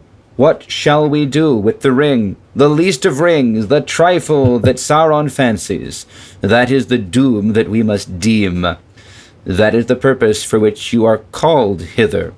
Called, I say, though I have not called you to me, strangers from distant lands. You have come and are met here in this very nick of time, by chance as it may seem. Yet it is not so. Believe rather that it is so ordered that we who sit here, and none others, must now find counsel for the peril of the world. Now therefore things shall be openly spoken that have been hidden from all but a few until this day. And first, so that all may understand what is the peril, the tale of the ring shall be told from the beginning even to this present. And I will begin that tale, though others shall end it." All right. Oh, there's so much to talk about with this. I'll just offer two thoughts. One, I'll offer a kind of superficial thought, and then I'll offer what I would consider to be a little bit deeper thought. The superficial thought is, I know Tolkien hates allegory, but there is no possibility that we can think of an Englishman in 1939 or 1940 or 41 or 42 writing this speech without thinking of communism and fascism and Islam and all the serious threats to the West. It's just impossible to imagine a conservative like Tolkien not actually envisioning that at some level he's talking about Christendom here. He's talking about the siege of Constantinople. He's talking about the siege of Vienna. He is talking about the Nazis and the communists taking over Poland, right? And so it's not a one-to-one allegory, but he's clearly calling to all good men and women of Western civilization to resist ideologies and heresies, right? That, I think, again, that's my superficial take, but I think it's important. The second thing I would say, which is a little bit deeper, is this. If I'm not fooling myself, I think it's deeper. And that is, we have a very strong theological moment here, where we have this idea of called, I say, though I have not called you to me, strangers from a distant land. And so imagine this. This is as true for the Orthodox as it is for the Catholics, as it is for the Protestants. We all believe in free will, and we all believe in predestination. And none of us knows exactly how those two things mesh. And I think that, we could go from the extreme Calvinist side all the way to a kind of, much more free will neo-Thomist side. But wherever we stand on that, we believe in both of those things. And somehow, theologically, Tolkien is making real that struggle between predestination and free will. Somehow, these people have been called. Somehow Iluvatar has put in the hearts of all of these men of goodwill to show up at Rivendell at this appointed time. But of course, they had the free will to accept. And think about who's missing. We have nobody from Rohan here. Nobody. We're missing Tom Bombadil. They talk about that. Nobody talks about Rohan. We don't have Treebeard here. I mean, somehow we've got to ask what happened with these others. Were they not called? Were they called and misunderstood what the call was. You can think about the Quakers thinking about when the quaking in their heart. What if we misunderstand that and we think it's a psychological thing rather than Christ awakening within us? I'm not a Quaker, don't get me wrong. I'm just thinking about how that might mesh. But I think that there really is. I think this is one of Tolkien's deepest moments in the book. Well, I agree. And I think he gets it exactly right, because the way he has this play out, Rohan wasn't called because Rohan was not needed. This wasn't where Rohan needed to make their decision. Rohan makes their decision in the throne room at Edoras when Gandalf goes in, and he calls calls Theoden to be healed. Treebeard has his crisis, his moment of judgment, of decision, when Merry and Pippin come to him, and he has that opportunity, which still means that it is to those who are in that room, as Elrond says with the voice of a prophet, it is ordered that we who sit here and none others must now find counsel for the peril of the world. They make the decision, but the decision is given to them to make. They're called together in a subtle way that does not impose, and there are decisions that are present with every one of these things. Not least, Faramir was invited too, and then Boromir too, but Boromir is the one that made the decision to go. How would this have played out if Faramir had come? Right, that they all play their role. They all weave their own thread in the tapestry. They are all given the opportunity to function as co-creators in the story. And yet the storyteller, the weaver, is still doing the work and calling them together. But the choice is given to them. Which is the theme we talked about way back at the beginning. And after that first episode with you, I spent the next several just marveling at the extent to which Gandalf trusts these great and high world-shaking matters to a 33-year-old hobbit who just inherited the ring from his uncle. He knows what it is, or he thinks he knows what it is. He goes off to research it. But even after he knows exactly what it is, he still leaves the decision of when to leave and where to go and how to manage it. He leaves it to Frodo because it's been given to Frodo, and it can't be taken from him. Right. And that and I like. And again, go ahead. I mean, Father, there again, we're playing with predestination and free will. Yeah. It's given to Frodo, but Frodo has the choice to do with it what he deems. And of course, we even have maybe the most famous conversation in the whole Lord of the Rings. I wish this had not come to me. I wish I did not live in such times. Well, of course, right? But we get to choose what we do. And, you think about this, Father. I mean, how old are you? I assume you're like 45? Yeah. Yeah, and I'm 58, right? So I'm 13 years older than you. As I mentioned in my email yesterday, I was 31 when I met you. Yeah. I mean, think about that. Think about, okay, and you were 18, right? I was 31. Why? I mean, why at that moment? When I was 13 years old, I didn't think, oh, one of my favorite students is being born right now. Right? I mean, of course I didn't think that, but there you were. Yeah. And there's something so profound in that. Neither of us really had a choice in meeting. But once we meet, we have all the free will in the world, and here we are 27 years later talking. Still talking. We're still friends. Yeah. And that's that mystery of, well, gosh, we happen to be in the earth, in the world at the same time. We intersected in college, and here we are a quarter of a century later still talking. Right. I mean, and that's a mystery. Yeah. Well, it's a beautiful mystery. And that's what's beautiful about this, because Tolkien in Elrond's voice speaks this voice of doom about this particular critical moment, but the same thing is true of every other moment. Yes, that every moment of our lives, we are called. Decisions are put in our hands, no one else's. how are we going to conduct ourselves? How are we going to comport Exactly. ourselves? This is Exactly. not just which ties together your, lesser and greater thing, because, well, my opinion, and I think the Orthodox Church's opinion, we don't see the problem between predestination and free will anyway, because and not, maybe I'm missing something, but I think the problem with predestination is that if we understand it literally, it puts God inside of time, which cannot be how it's intended.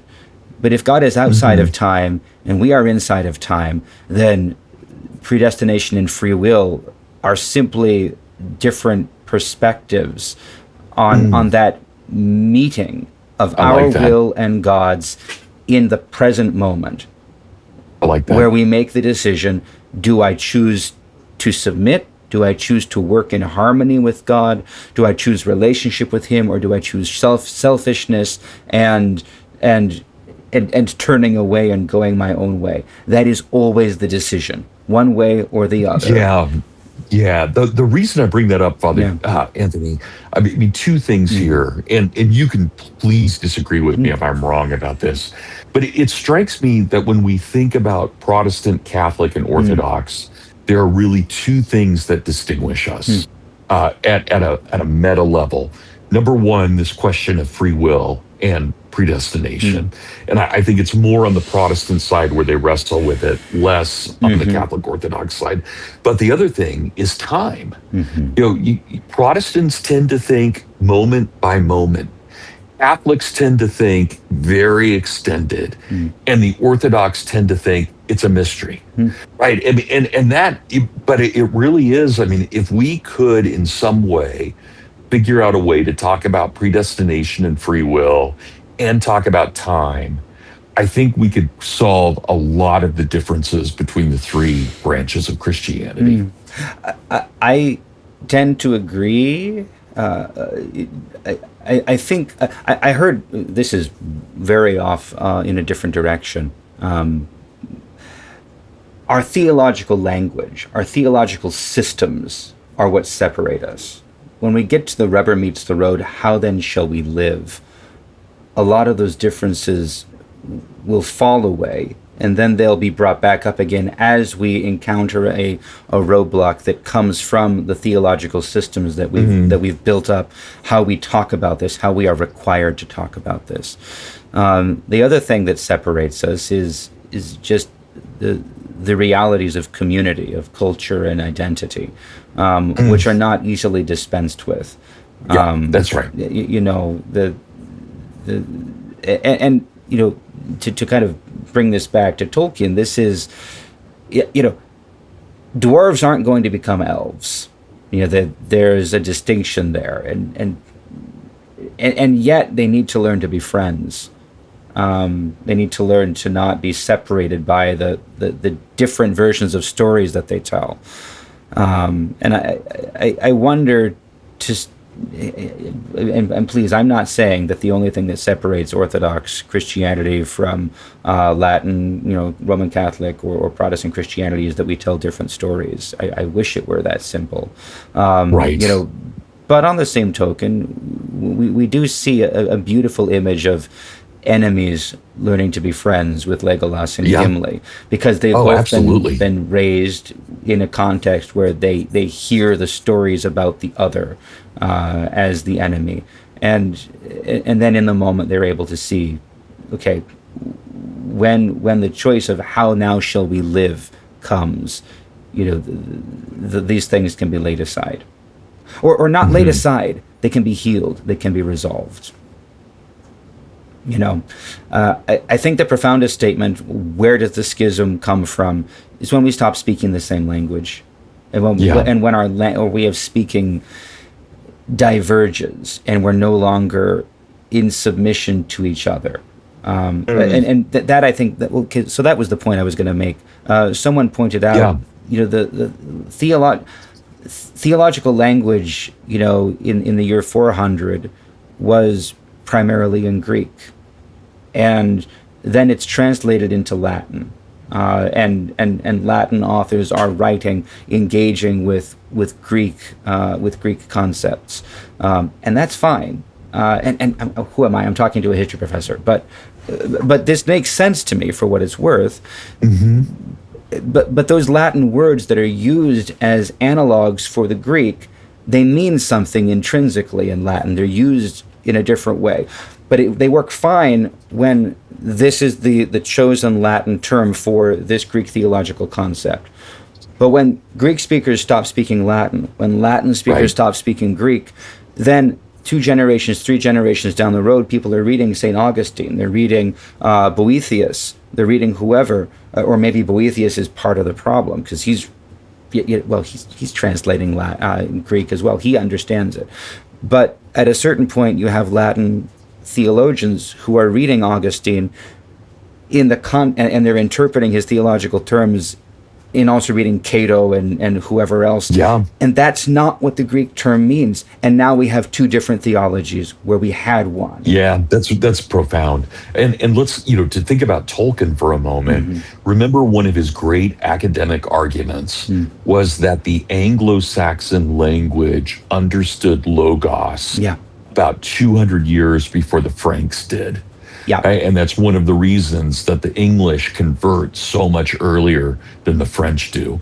So, yeah, I love your point. And I think that's great. And it actually makes an argument for Islam, that the Quran should always be in Arabic. Right? There's an argument that's actually seems like maybe a smart move on their part. It certainly is tempting. I would say rather the argument is we have to keep talking to each other, and we need to bring our theological languages back so that they can converse, and that's just hard, slow work. Yes. Anyway, that's not going to change overnight. Yeah, that's great, Father. We could talk about this forever, though, and we probably need to get back to the chapter. So. You brought it up already. The big takeaway is Elrond's statement that they've all been called, but not by him. So it's one of several statements through the book. What I wrote and what I still agree, I would say, they articulate that hand of Iluvatar in the music, but music is the other beautiful metaphor because you can make a theme, but everyone else can sing their own tune in harmony with it or in dissonance. The challenge is theirs. They can't depend on anyone else, and yet they've been called to take up that challenge, and they are doing the right thing. They are singing in harmony with Iluvatar's song. Yeah, that's great, Father. All right, so then Elrond tells his story, and even the summary that we get of that is magnificent. Every time I read this, I have the impression of it's like standing in a small space that I think I know the dimensions of and understand, and all of a sudden there's this almost vertiginous experience of the space expanding and dropping all around me. So suddenly I'm standing on a mountaintop surrounded by a vast breadth of landscape and light and darkness and beauty and fear and everything. Elrond, what Tolkien does with this that we're not going to read all of is just amazing. It's like Tolkien pulls the curtain, is like, and Silmarillion. Yeah. But anyway, with all that, we actually don't get direct quotes from Elrond for a while until this point. So would you read this, Brad? It's long, but I think it's all important. Yeah, it's so beautiful. Thereupon Elrond paused a while and sighed. I remember well the splendor of their banners, he said. It recalled to me the glory of the elder days and the hosts of Beleriand. So many great princes and captains were assembled, and yet not so many, not so fair, as when Fangordrim was broken, and the elves deemed that evil was ended forever, and it was not so. You remember, said Frodo, speaking his thought aloud in his astonishment. But I thought, he stammered as Elrond turned towards him, I thought that the fall of Gil-galad was long ago. So it was indeed, answered Elrond gravely, but my memory reaches back even to the elder days. Arundel was my sire, who was born in Gondolin before its fall, and my mother was Elwing, daughter of Dior, son of Luthien and Doriath. I have seen 3 ages in the west of the world, and many defeats, and many fruitless victories. I was the herald of Gil-galad, and marched with his host. I was at the Battle of Doralad, before the Black Gate of Mordor, where we had mastery. For the spear of Gilgalad and the sword of Elendil, Agelos and Narsil, none could withstand. I beheld the last combat on the slopes of Orodruin, where Gilgalad died, and Elendil fell, and Narsil broke beneath him.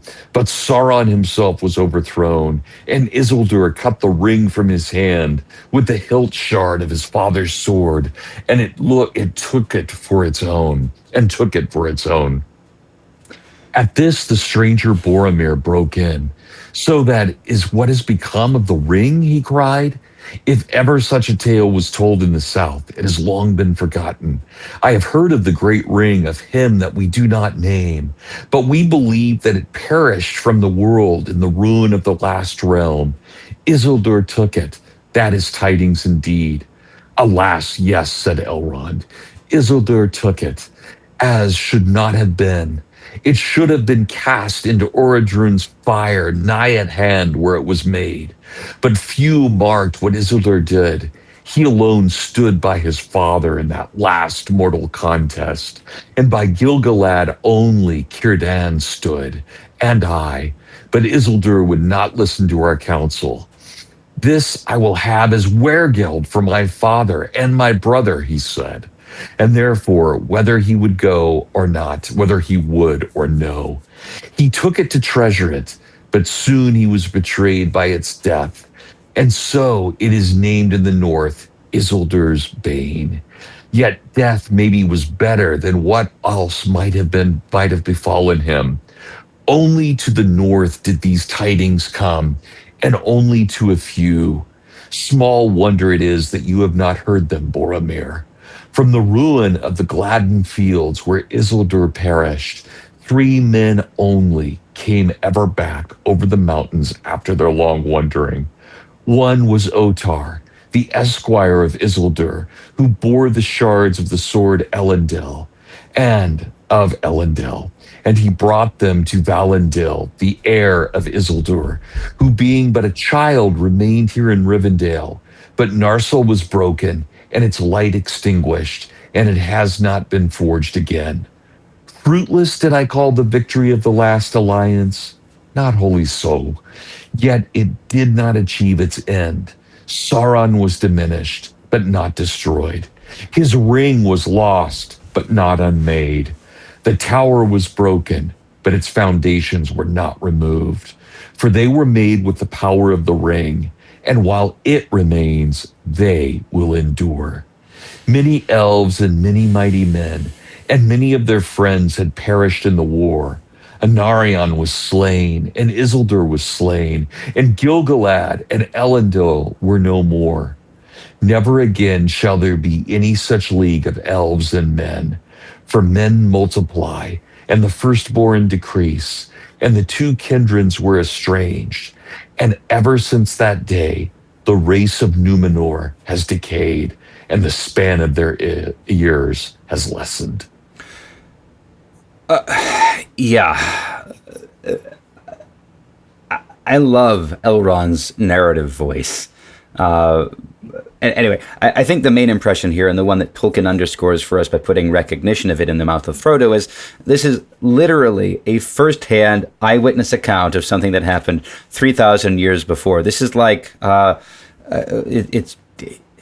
I don't know what the dating of the Trojan War is, but this is like, like Odysseus, saying, and this is what happened at the fall of Troy.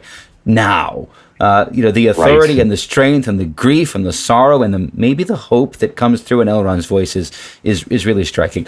Brad, what jumps out to you in this passage? Well, a couple of things. I love that Elrond himself is not certain. That he says, right, this was fruitless, and then he comes back to that and says, well, maybe I was too harsh in saying that. And of course, you can feel he's elderly and he's not elderly, right? He's timeless. But this is a man who's been through so many things. And he's looking back and he's saying, gosh, was this worth it? And I'm reminded, if I can bring this up to the present, I'm reminded when in 1825, Thomas Jefferson is asked, it's 49 years after he writes the Declaration, and he's asked, well, what was the inspiration for that?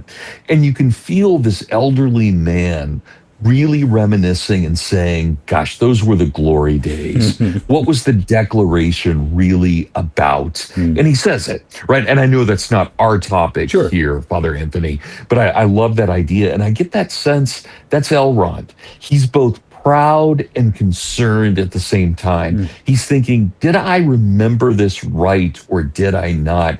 And yet, let me come back to something you said. This is also connected to Iluvatar singing the first three themes. And so we're not just looking back 3,000 years, we're looking back to the moment of creation. Elrond obviously doesn't go back that far, but he goes back far. And, Frodo is 50 at this point. So he's middle-aged, yet still fairly young for a hobbit. But to imagine 50 years versus 3,000 years, and Boromir's even younger, right? What is he, 36 at this point? Maybe. If I remember right. Right. So he's even younger, and this has to just be mind-boggling to them. This is a true revelation where they have to realize everything that they thought was important is now in the context of this guy who has lived for 3 ages of the world. Yeah. And that has to be both humbling and stunning at the same time. Yeah. And then on a almost ridiculous level, these are the two figures that interrupt Elrond. Right, right. Exactly. And again, it's like, okay, I'm standing in a room and Homer is telling in prose the story of the Trojan War, and I stand up and say, oh, that's when that happened. I didn't know that.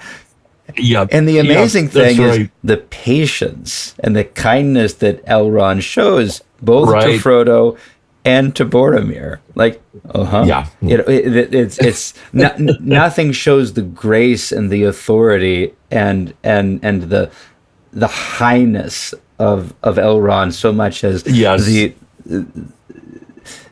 entirely unflappable way that he responds to the interruption.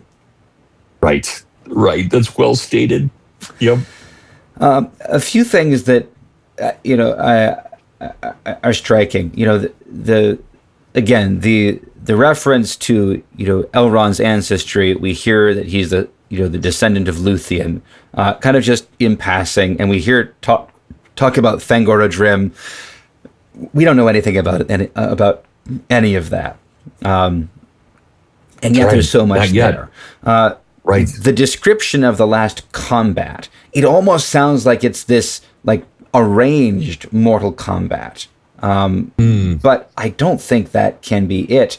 We never really hear a narrative description. How does it come to be that there's a final fight on the very slopes of Orodruin between the leaders of the Last Alliance and Sauron himself? That's fascinating. Is the idea that at the end all of Sauron's servants were defeated, and finally then he's brought to bay all by himself at the very entrance of the Samath Naur.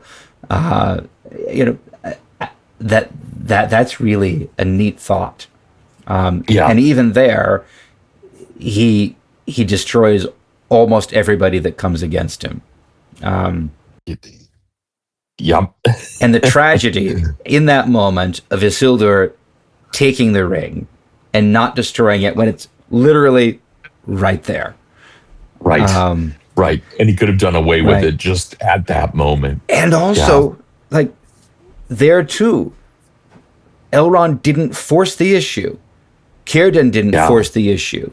They still entrusted the decision to the man who is making a catastrophic mistake. Yeah. There's some free will. That's right. And then just the sorrow of what is lost, that this is the last alliance, that the elves decrease, the men multiply, that kindreds are estranged, and everything is falling apart. And here we are, and now it's falling apart more. It's anyway. Yeah, it's amazing. It's a very powerful, very, very epic scene. Yeah. And, I often think about this. I don't know if you do this, Father Anthony, but I often wonder what would it have been like to have read this in 1954? Whew.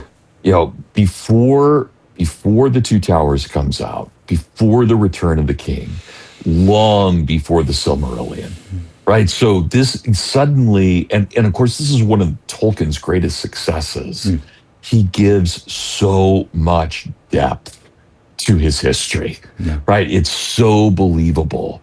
And so here we are going along. We're in the Third Age. We're with Frodo, but Frodo and the reader are given this glimpse of something that is so deep and so well thought out already on Tolkien's part. It's not a forced history, it's a real history, even though it's myth. Right. Right. And I love that. I just think that's brilliant on Tolkien's part.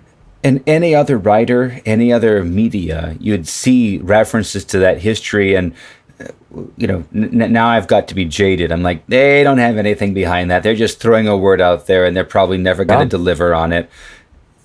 But everything Tolkien references, something he's already written. Well, not always. The cats of Queen Beruthiel don't seem to have any. Right. Sometimes he throws out a name. That's right. And there are always enigmas.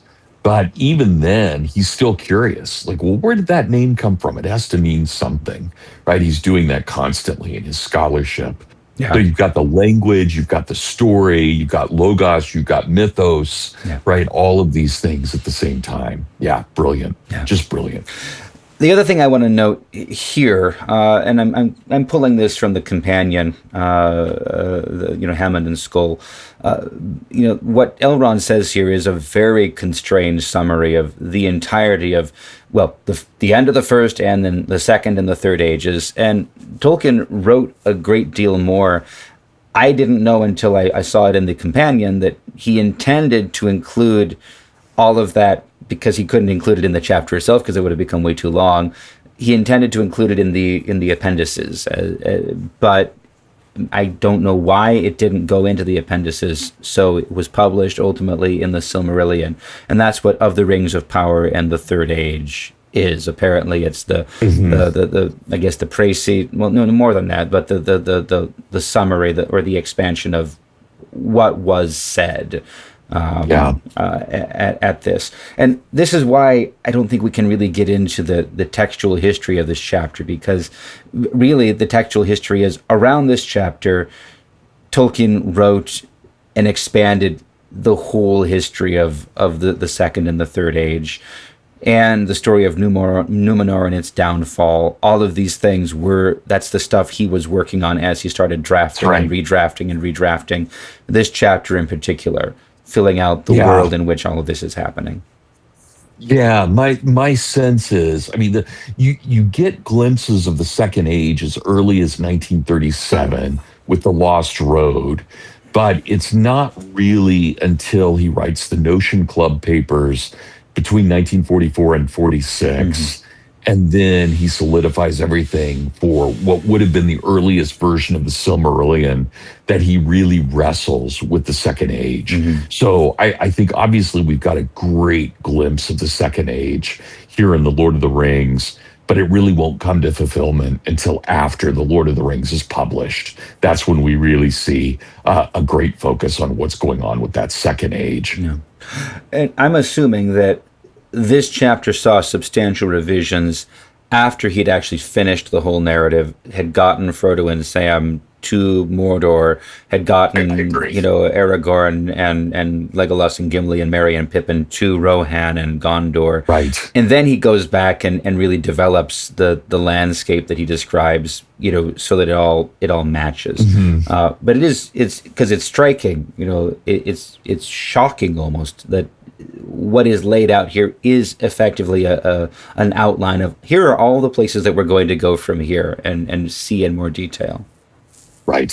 Right. It's, again, just a part of that epic brilliance on Tolkien's part. And why I don't think, as I mentioned when we were talking earlier, Father, I just don't think that we can call this a fantasy novel. Yeah. Right? It really is. It's so much it's more closely related to the Iliad, the Odyssey, and to the Aeneid than it is to any modern novel that you can think of. Even if we could have called it fantasy in 1954, that has become a literary genre that's full of teenagers who decide that they're going to write about dragons and use it as a vehicle to preach atheism. I'm not talking about anybody in particular here. Right.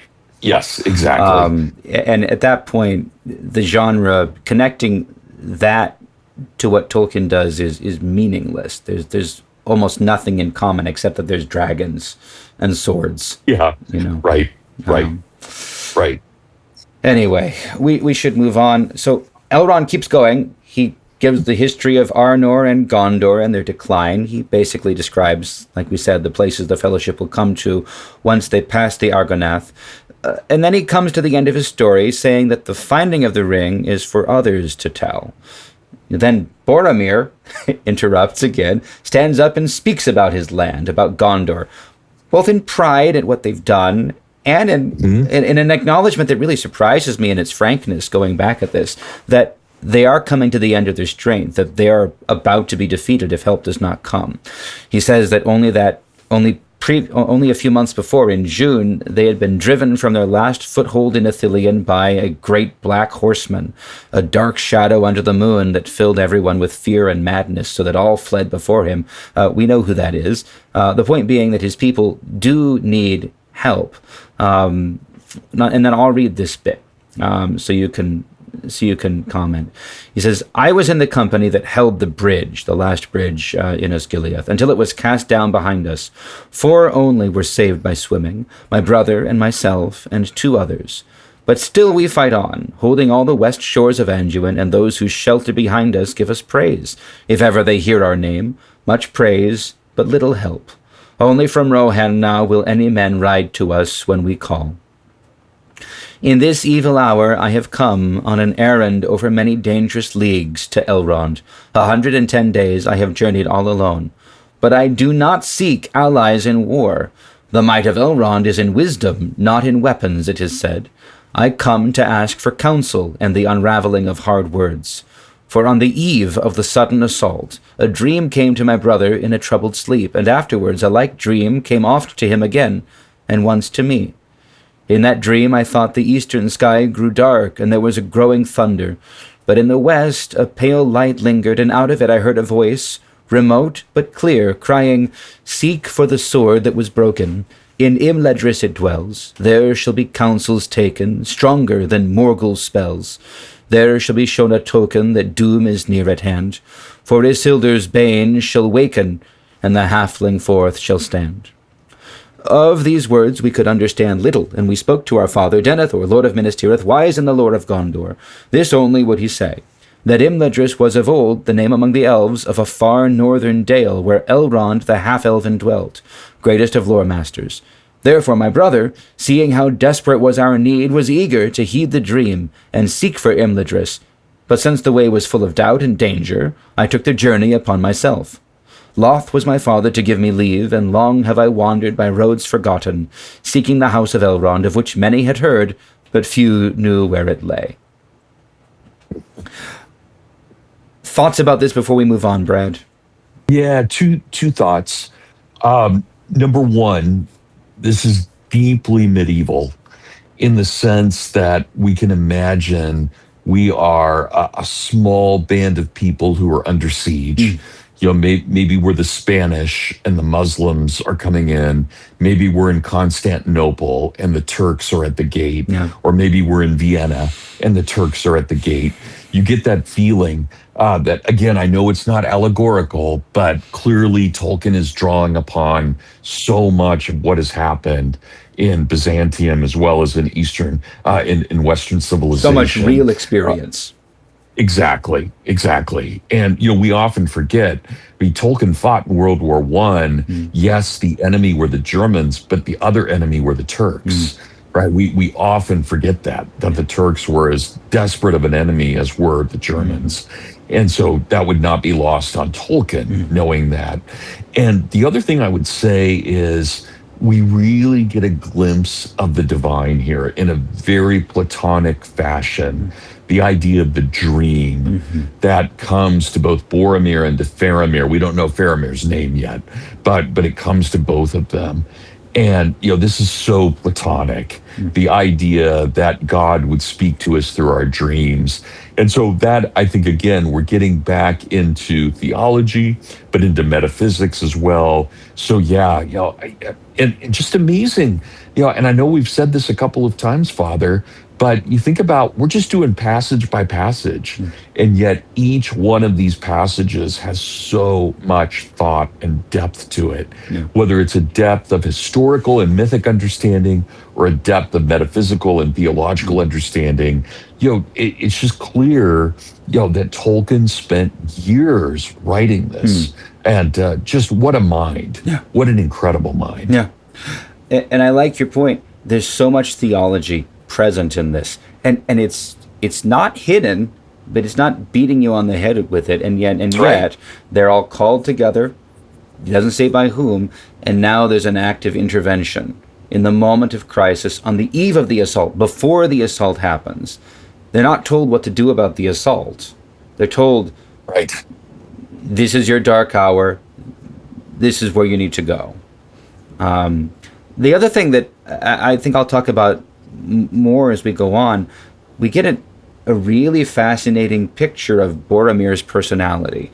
And I think it's different from even, I love Faramir, but I'm wondering, does Faramir actually understand his brother? Because there are things Boromir does that aren't driven solely by pride and strength of arms.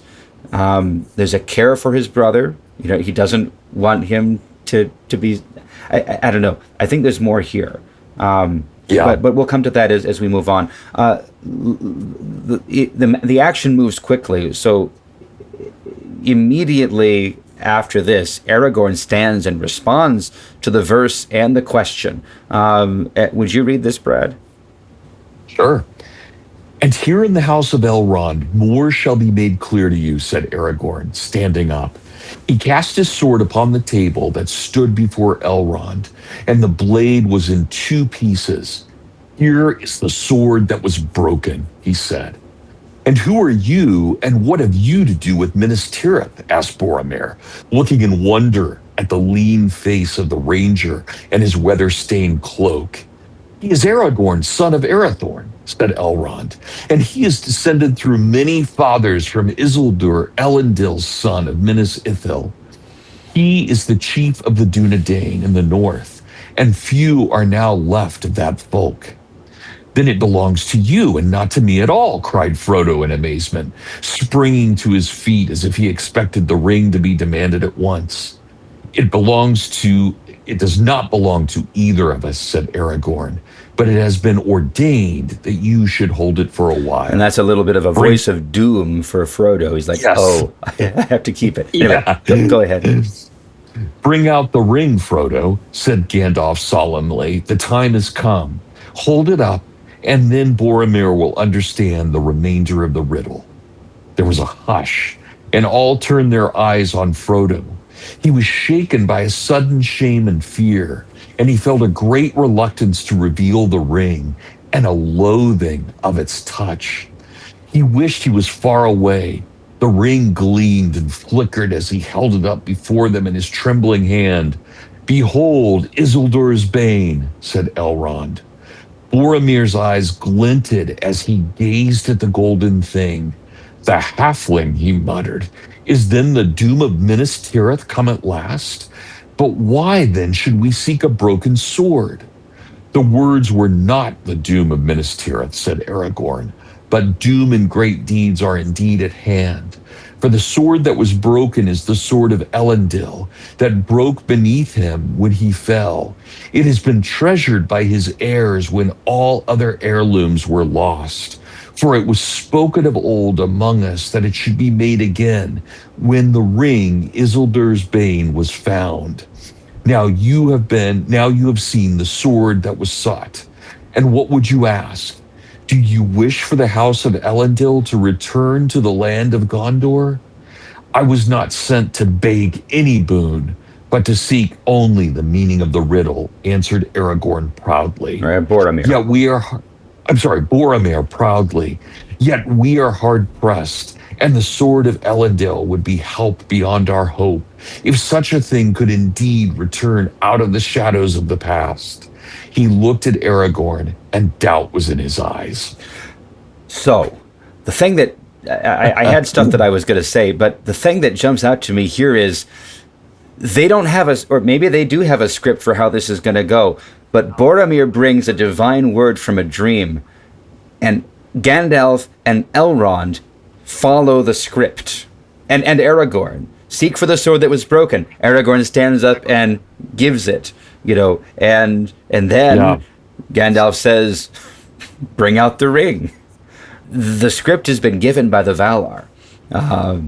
Presumably, I'm assuming that this is, they're at the water, they're by the river, that this is a dream that comes from Ulmo to Faramir and to Boromir. But they follow the script. Anyway, and this, of course, is one of the great turning points of the book and Aragorn's life especially. The steward of Gondor's heir has come to Rivendell seeking the sword that was broken. And Aragorn answers and offers to return. And Boromir's response is striking. He doesn't say no. He says, I wasn't commanded to seek that, but that would be more than we would ever hope, even if there's doubt. Anyway, what do you think, Brad, of all this? Yeah, only this. I think what you just said is perfect. I would only add, we see so much of their personalities in all of this, right? They're all really raw. They're really revealing who they are. Frodo is, Boromir is, Aragorn is. They're all revealing that. And of course, you can feel, as you said, Gandalf and Elrond are following the script. They're trying to keep this thing together, right? They're trying to make this meeting have true purpose. And it's hard because there is free will and there are disparate voices and they don't have unity yet. And they need it. They need Gondor to be on their side as much as Gondor needs them to be on its side. They all need each other, but they don't know if that's going to happen yet. Right. So I love that. There's uncertainty here. The other thing it reminds me of, just as I'm reading it here, and thinking about they follow the script that is given. This reminds me of the council in Jerusalem that we see in Acts 16, because that's 15. How it goes. Acts 15, right? Because there's an agenda. They're going to talk about this question of what happens to Gentiles that want to be in the church, but the way that it plays out is.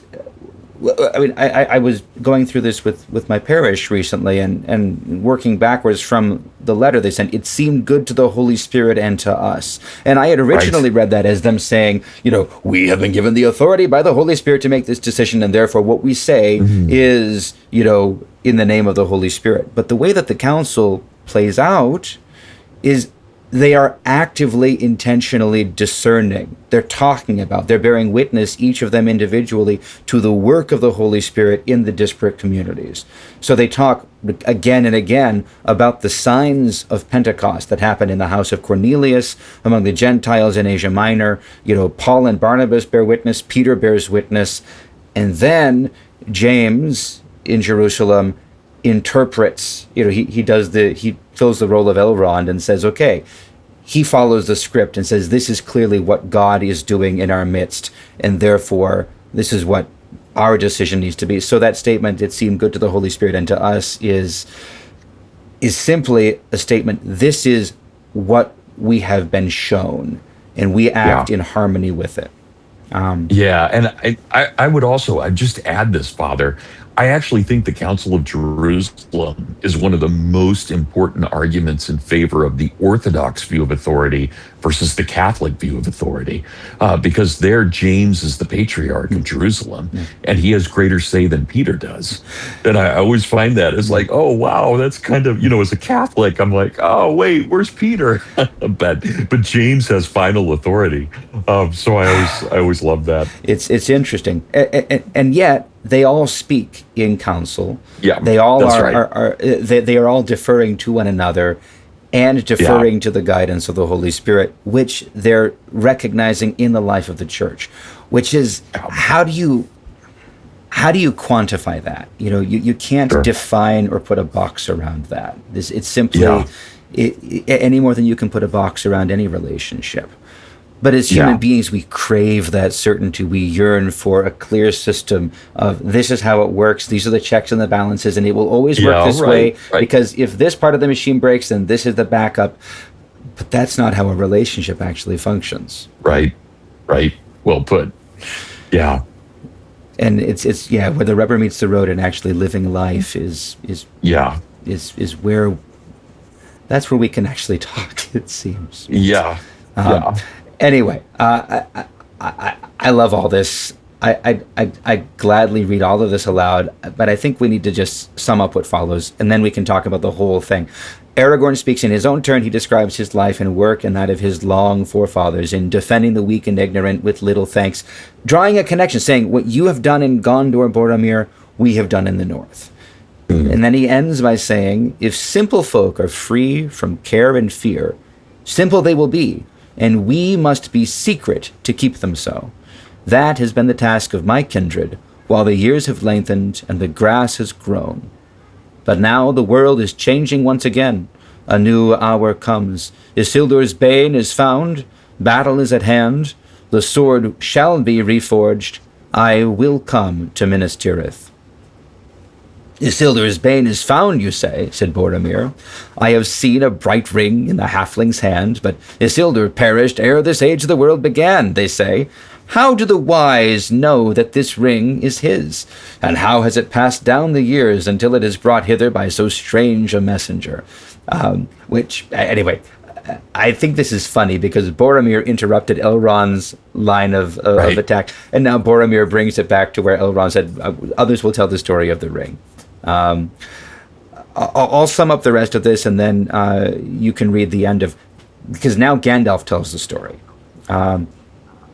First, Elrond has Bilbo tell the story of how he found the ring, and then Frodo tells the story of what he did after Bilbo gave it to him up to the moment of his arrival in Rivendell. We're establishing the provenance of this particular artifact, this particular item.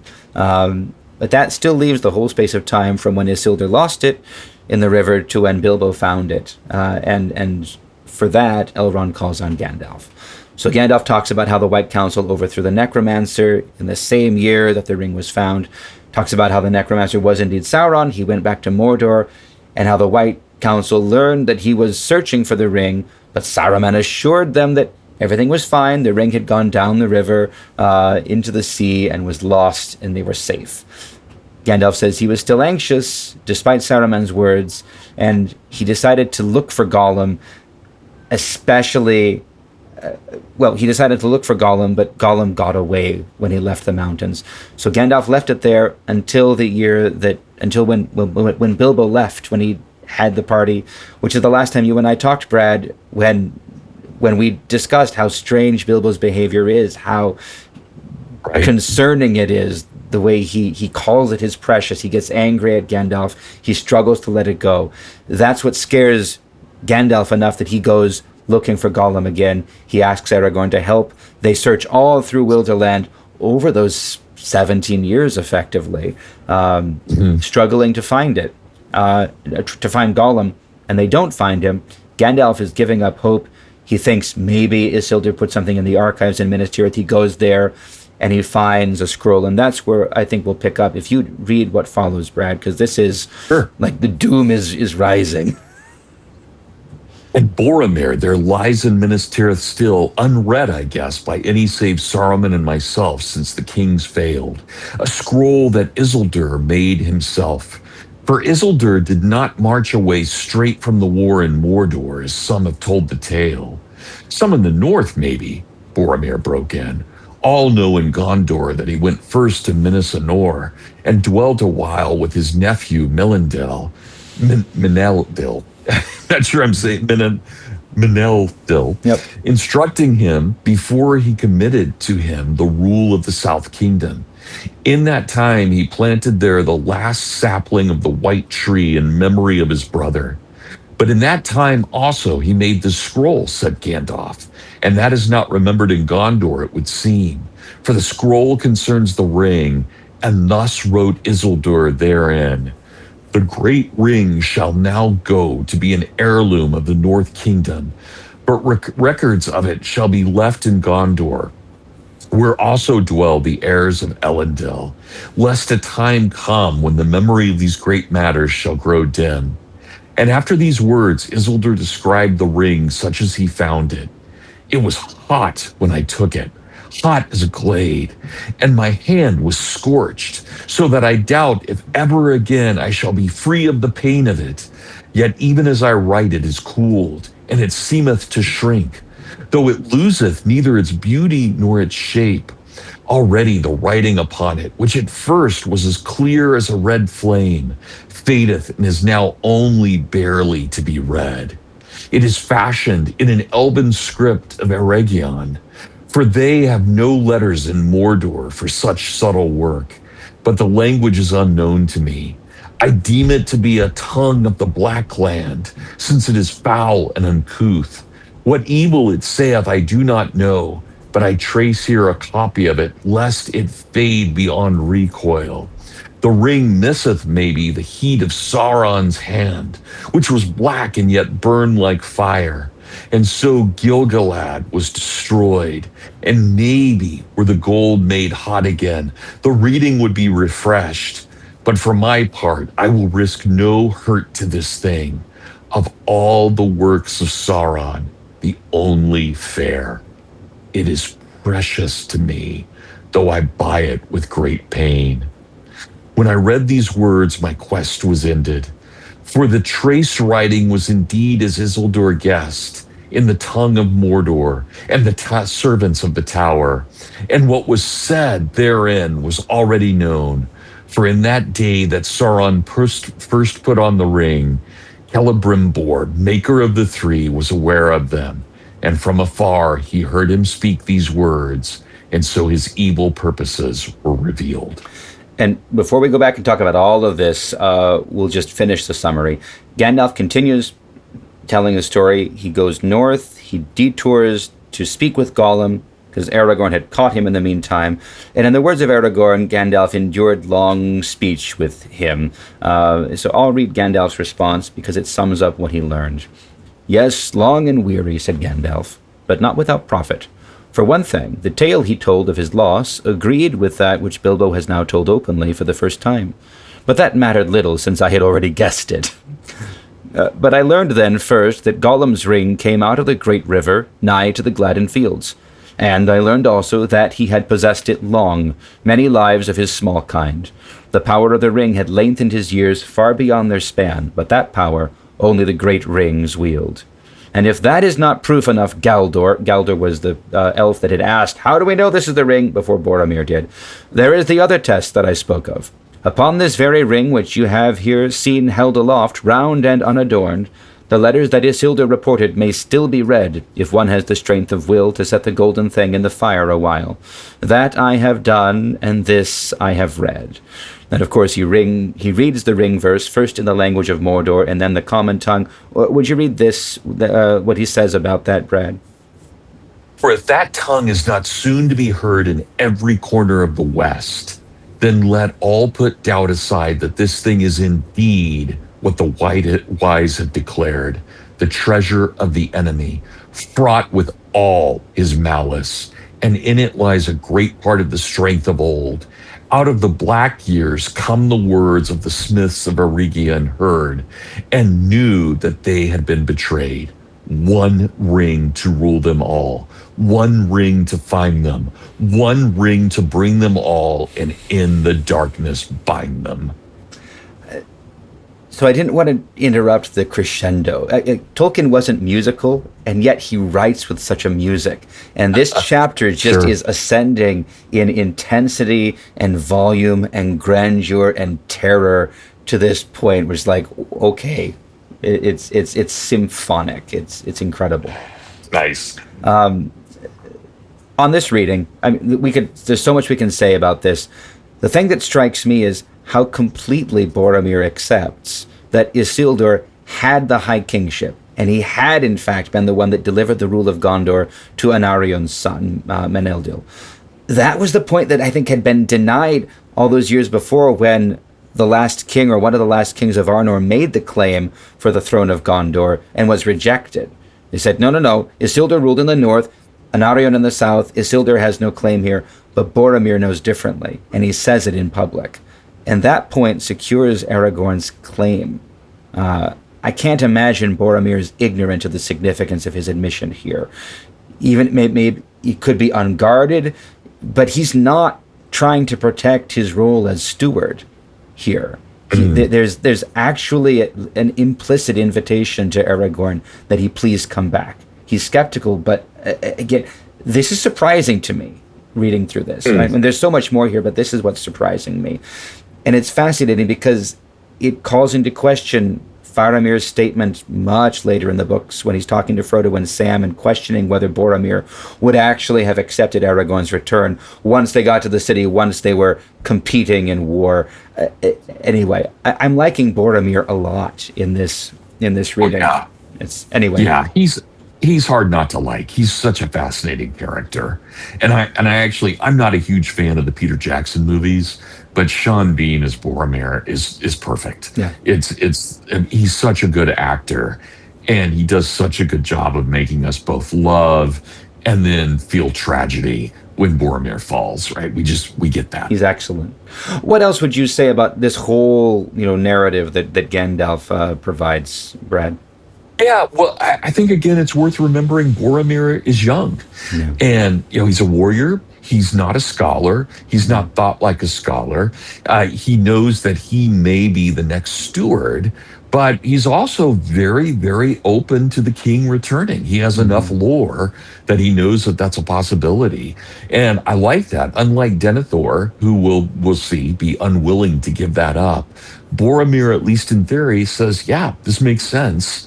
And he seems, he goes from that point of looking at Aragorn only as this kind of almost decrepit figure, not decrepit, but kind of low figure who's obviously been in the wilderness too long. He's got his stained cloak, but he sees him now in a kingly fashion. And it's realistic. The way Tolkien lays it out. It's like, yeah, Boromir would come to that conclusion, and you can feel the group coming to that conclusion, right? We can't forget, even though we're only seeing a couple of people talk, there are a lot of people at this conference. Mm-hmm. And, we've been at meetings before where you can feel the whole group coming together of one mind, and that's what's happening here. I'll just add this, too, and it's a trivial point, but I think maybe an interesting one. You brought up the Council of Jerusalem. I think that's brilliant and a very high thing. I would bring in a lower thing, and that is, I wonder if this Council of Elrond is an idealized version of an Inklings meeting. That is, are we really seeing Tolkien and Lewis and Williams and Barfield at their best? And I wonder that. I thought you were going to say an academic departmental meeting. No, this is much better than that. Those never get this good. But I love that thought that this is the kind of thing he's thinking of from an Inklings. Yeah, that's 'cause with everyone telling stories and someone else telling a story that relates. And the interruptions, right? and the skepticism, everything that's going on, right? I actually, I was having my oldest son, Nathaniel, is 27. He's getting his PhD at the University of Dallas right now. And we were talking about that. And he and I were just on a walk. This was probably 2 days ago. And we were talking about the Council of Elrond. And it just hit me as he and I were talking. So I don't want to take full credit for this, but I thought, oh my gosh, it's an Inklings meeting. The only exception is no one stands up and says, "Not another bleeping elf." That's right. Good memory, too. Yeah. Oh, my word. All right, let's continue. Finally, to wrap up this first half of the chapter, Aragorn, as they're discussing Gollum and how loathsome and troublesome he is, and how he's clearly been let go with a purpose to do mischief, he says how relieved he is that Gollum is no longer free to do mischief because he is safe in the hands of the elves of Mirkwood, which gives us our first speech from Legolas, which we won't quote, but Legolas says, "Alas, Gollum has escaped." And fascinatingly, his story indicates that Gollum was actually rescued by orcs. And that's a story I don't actually ever recall seeing developed further. Do you remember anything about... No. And the fact that Gollum knew the orcs were coming is fascinating. Somehow he was communicating with them. We don't know how. Was there something in nature that was acting as a go-between? Right. Yeah, it's one of those tantalizing things that Tolkien leaves out. Yeah. And why and how? And, interesting, you pointed this out before when Sauron says, tells the dwarves he'll give them back Moria. The whole indication here is that there is more of a direct control of the powers of evil around the world by Sauron than I might be inclined to first think. And maybe that's important, because there is always that underlying question of how independent are the orcs or the trolls? Are they mindless or extensions of his will? Extensions of his will. And I consider that one of the cruxes of Tolkien's legendarium. What are the orcs? What are the trolls? But this does clearly give a sense of they're not independent powers, all just seeking after evil, and therefore as likely to fight against each other as against what is good and pure and beautiful. Although they will do that, perhaps if they're not directly under control, but they can all be controlled. Maybe I'm thinking out loud here, but it's interesting. Absolutely. Anyway, at this point, Gandalf prepares to answer the other question, why isn't Saruman at the council? But we'll leave that for the next episode. As a closing point of reflection, Brad, zooming out from the details of all this, I'm curious what your thoughts are on this chapter, specifically not as a literary device, but as a history of the ring, because history is your professional expertise, and it's not mine. I don't remember even how we define history. That means I'm sure I don't even have the right words to ask the question, but how does this chapter hold up as history? How does it interact with the academic discipline of history? What would you want to say about that? Yeah, well, again, and you're asking it exactly right, Father Anthony. You've definitely got the right words. So let's take into account a couple of things that we've talked about. Number one, Tolkien is writing at a very high level here. We could see Churchill giving the same speech, right? We could see Churchill in the place of Elrond, but we can also see Beowulf in the place of Elrond. And so there's James very the Apostle. high, and absolutely. And that would be my second thing I would say. Let's not forget, we've got James and the Council of Jerusalem, but we've also got the Inklings. And so there are really a couple of things that come together in this chapter. And even though Tolkien didn't like the chapter, it's one of his greatest successes, without question, that he is able to show this high diplomatic speech and able to mix his words with the proper cadence and tone.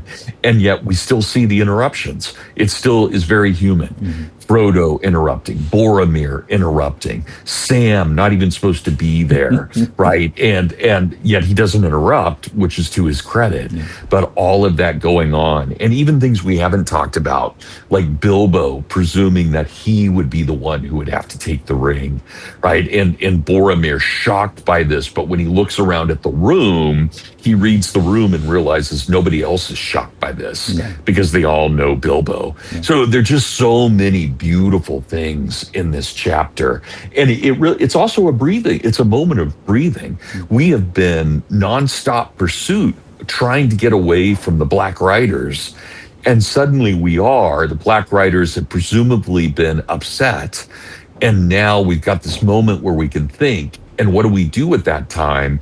Well, we're not sharpening blades. We're talking. We're negotiating. We're finding out why were we called by chance. So really everything good about Tolkien comes together in this chapter. No. Beautiful. I guess that brings us to the end of not the chapter, but the half of the chapter. We've brought the ring up to the present. So next time, treachery and hard decisions.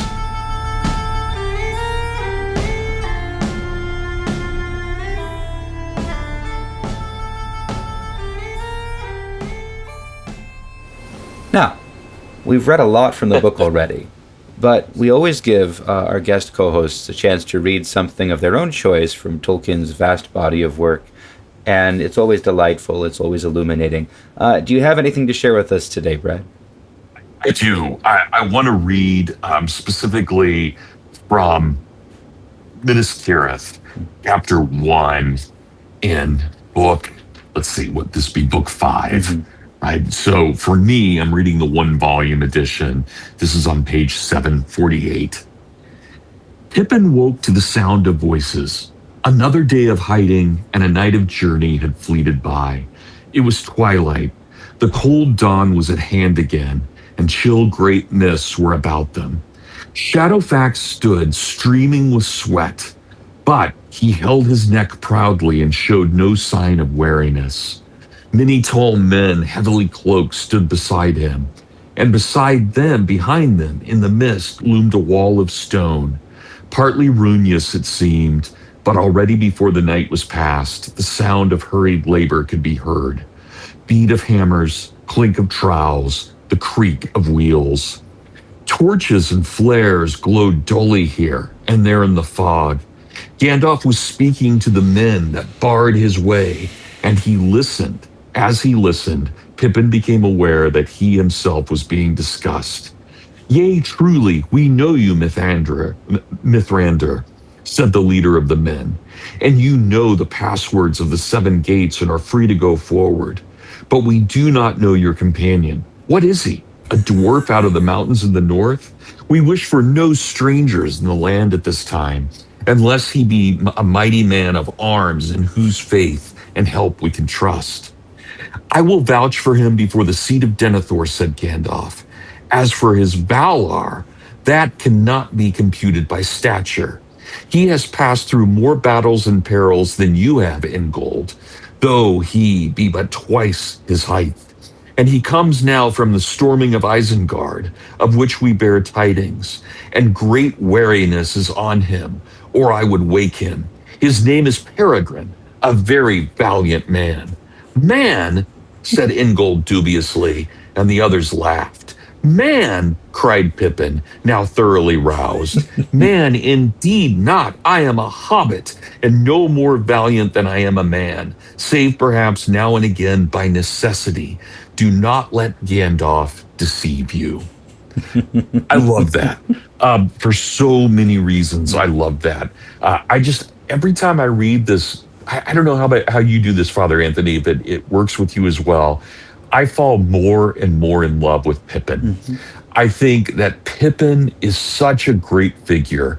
And I hate what the movies did to him by making him just comic relief. There's something so deeply noble about Pippin. As the youngest member, he's not quite of age yet. He would basically be the equivalent of a teenager for us, an older teenager, but a teenager. And yet, whenever he's confronted with evil, he always does the right thing. He may do a stupid thing, but he does the right thing too.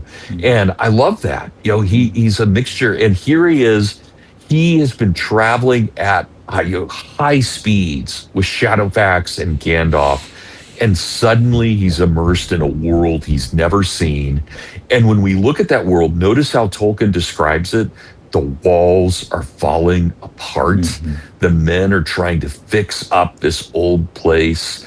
And of course, they say to Gandalf, yeah, we recognize you, but who's this guy with you? Right? Or whatever he is. What is this?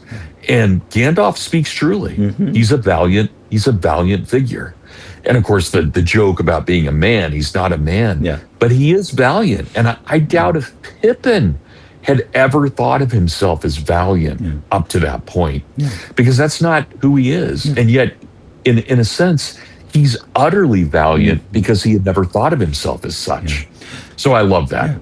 And I love how you draw that out, because Pippin, as this chapter plays out, Pippin rises to the occasion. He enters into that role of a valiant man. By the end of the day, he is a man of the Tower of Guard, and he fills that role, and he not that role. He fulfills his duty from the moment on, and he kills his troll, at the battle outside the Black Gate. Absolutely.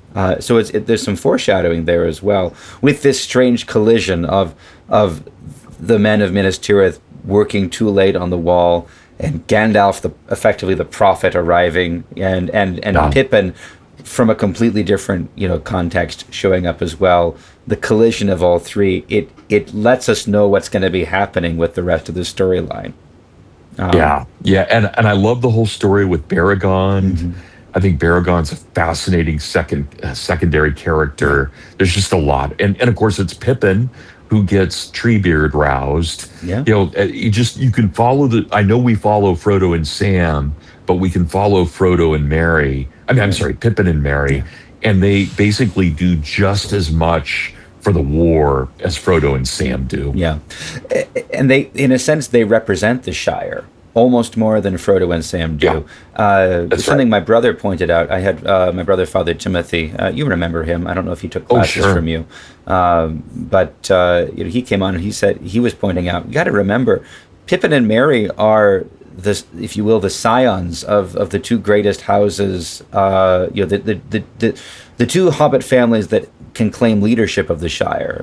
Merry for the Bucklanders, for the Brandybucks, and Pippin is the son of the Took. He's the son of the Thane, and therefore, as the son of the Thane, he is maybe one who would, he doesn't remember, but should remember, because that Thane is the Thane of the King, and so Pippin, they should not be denigrated like they are in the movies. Right. Yep.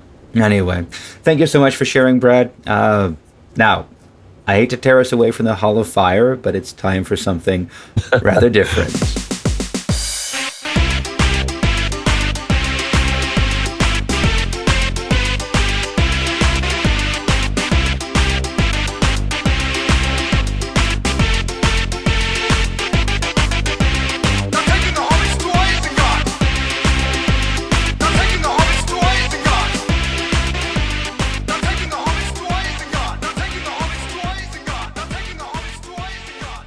So that's right, it is now time for a little segment we like to call They're Taking the Hobbits to Isengard. And that means this is the time where you get to play, for absolutely no prizes, a little game which will test whether you, or rather whether we, are true Tolkien fans to whom everyone should listen, or whether we've just wasted 2.5 hours, almost 3 hours of everyone's time. So the format is one I inherited from my dad and his brothers. They used to play this trivia game with each other.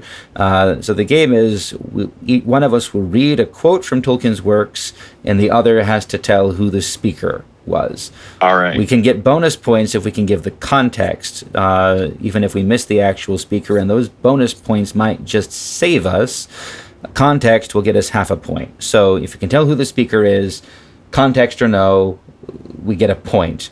If we get the context, we get an additional half point. And we need 3 points to not be eaten by the Uruk-hai. The rules for quotations are they need to be actual quotations by actual named characters, no narrator gotchas or the men of Minas Tirith say or whatever.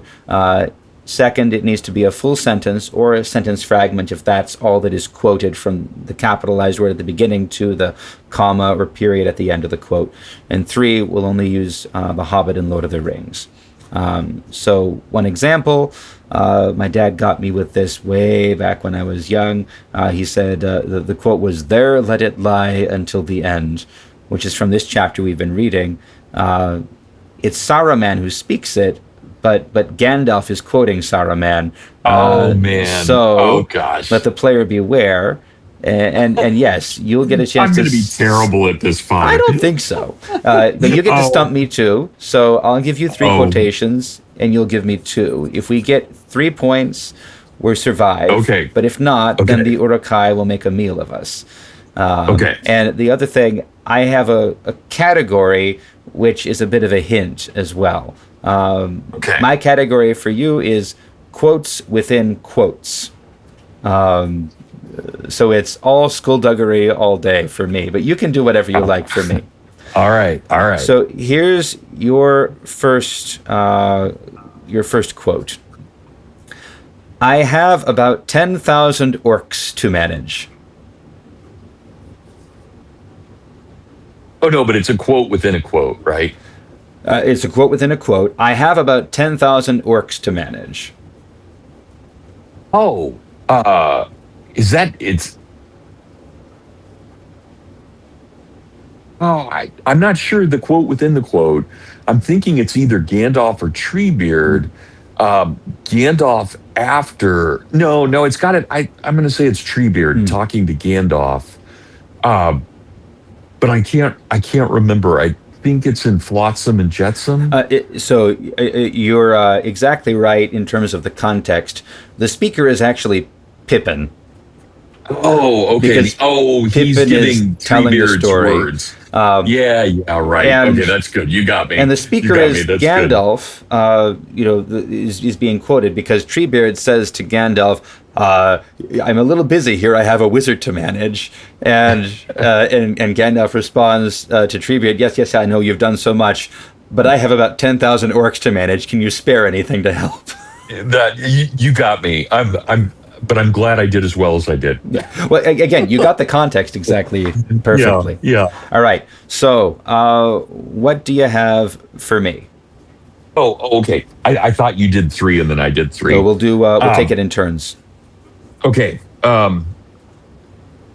They don't feel at all, which is an improvement.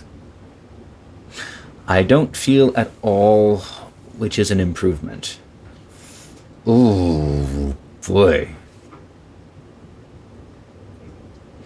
They don't feel at all. They don't feel at all, which is an improvement. Oh, they don't feel at all. Oh my gosh. They don't feel at all. It has to be a plural thing. And what plural thing is hurt? Legs? Does someone's legs get crushed? They don't. I am at a loss. I'm going to have to guess. They don't feel at all, which is an improvement. I am going to guess that it's Pippin, Merry or Pippin, in the context of being captured by the Uruk-hai. Their hands have been tied and they were in pain, but now they don't feel at all. Yeah, that's a very good guess. That's not it. It's from many meetings. It's Gandalf. You have talked and reckoned more than is good for you, said Gandalf. How do the soul, side, and shoulder feel now? I don't know, Frodo answered. They don't feel at all, which is an improvement. Oh, so it's Frodo. So, I thought it would be yeah. there, but I was like, hand and okay, very good. Oh, Excellent. I am yeah. happy to be stumped. That was an excellent quote. Beautiful. All right. My second one for you. Many are my names in many countries. Gandalf. And no, I was thinking Gandalf when he says, I was a Lauren in the. But quotes within quotes. Oh,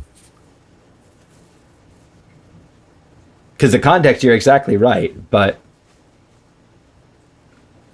oh, is it when Faramir is describing Gandalf? is that your Yeah, I'm final gonna answer? say, yeah. All right, yeah, that's perfect. Yes, that is exactly right. So you get a point and a I half. got that right? Yes, you did. Wow. Wow. Okay. And so far, you're carrying us because I've done nothing to contribute, but you've gotten Oh. us 2 of the 3 points we need. Okay, you ready? Because yes, that's exactly right. As you started to say, Mithrandir, we called him in elf fashion, said Faramir, and he was content. He said, many are my names in many countries. Mithrandir among the elves, Starkun to the dwarves, Oloran I was in my youth, in the west it is forgotten, in the south in Canos, in the north Gandalf, to the east I go not. But many are my names in many countries. Yeah. Perfect. Nice. All right, your second question for me. Okay. Much must be risked in war. Much must be risked at war or in war? In war. Much must be risked in war. Oh, my word. This is the point where I usually guess Theod, and then someone says, no, it's Gandalf. Much must be risked in war is going to be, however, something in Rohan or in Gondor, either in the chapters leading up to Helm's Deep or the writing of the Rohirrim or the last debate. Much must be risked in war. I'm going to go off my normal thing, and I'm going to guess that it's Éomer because I don't want to fall into the same trap again. It's a good guess. It's actually from the Siege of Gondor, and it's Denethor. It is Denethor. All right. Yeah. So yeah. I have struck out today, and it is. Oh, that's okay. And now we're That's dependent okay. on you for the final one, and this is actually a bit of a softball. Your final quote: "It is precious to me, though I buy it with great pain." That's Gandalf quoting Isildur. Yeah, which we just read. So you have brought us home, and glory to, well, all glory to you. We have escaped being eaten or looted by the Uruk-hai and have remained unspoiled to quiz another day. Wow. Thank you for saving us, Brad. That's great. Alrighty. That is all we've got for today. Thank you so much for co-hosting the podcast with me today, Brad. I'm always my pleasure. I had a blast. It's such a delight to get to talk with you. I wish we had more opportunities. I know you're incredibly busy. I believe you said you've got another podcast to record in less than an hour now. Thank you so much for your time, for your work, Thank you. for your writing. I look forward eagerly to your new book. Once again, it's called Tolkien and the Ink. Hang on, Men of the West, but give the title. Tolkien and the Inklings, Men of the West. Tolkien and the Inklings, Men of the West, being published. And it's available for pre-order. It's from Encounter Books. Encounter Books. Beautiful. Well, congratulations, and I look forward very much to that. Next time on Amon Sûl, I will be joined by Dr. Cyril Gary Jenkins to continue our way through the Council of Elrond. We're doing 2 for 2 historians for the council. I'm also thrilled to announce on behalf of Father Andrew Damick that Doxamut is back. It will be held September 4th through 6th. That's Labor Day weekend at All Saints Orthodox Church in Raleigh, North Carolina. Registration is live now, so you can claim your place at the feast at ancientfaith.com/events/Doxamut. You can send your questions, comments, topic suggestions, or orcish ideas for their taking the hobbits to Isengard to me at amonsul@ancientfaith.com. Or you can message me through the podcast Facebook page. We also welcome guest co-host proposals, so if you have a chapter you'd like to discuss with us, please make a pitch, especially if you'd like to talk about The Ring Goes South, or A Journey in the Dark, or the Bridge of Khazad-dûm, because I don't have anybody for those yet. Lastly, we would love to receive more photograph submissions of landscapes resembling Weathertop and the Weather Hills. If you live or work or commute in the vicinity of Weathertop, please share your view with us. If you want more of this kind of thing, subscribe to Amon Sûl podcast on your favorite podcast app. And please rate and review. And look up the Amon Sûl podcast page on Facebook. Click the follow button. Most of all, though, share with your friends. And while you're at it, if you appreciate this or other Ancient Faith media, go to ancientfaith.com/support and show some practical love. We've been around since 2019. You can find our full back catalog of episodes by going to tolkienpodcast.com, or just, subscribe on your podcast app. The Amon Sûl podcast theme music is Hidden Past, and the closing theme is Celtic Impulse, both by Kevin MacLeod. You can find his music at incompetech.com. Podcast cover art was created by Samuel Hebule. Our video editors / strangers from distant land are Simon Nelson and Mike DeGan. And special thanks go to the Amon Sûl Facebook group for conversation, inspiration, and still, frankly, the only good thing happening on Facebook, except for your posts, Dr. Birzer. I am your host, Father Anthony Cook, and even though Father Andrew finds himself at an impromptu meeting to discuss the implementation of hard limits to podcast duration every time he hears me say it, this has been a listener-supported presentation of Ancient Faith Radio.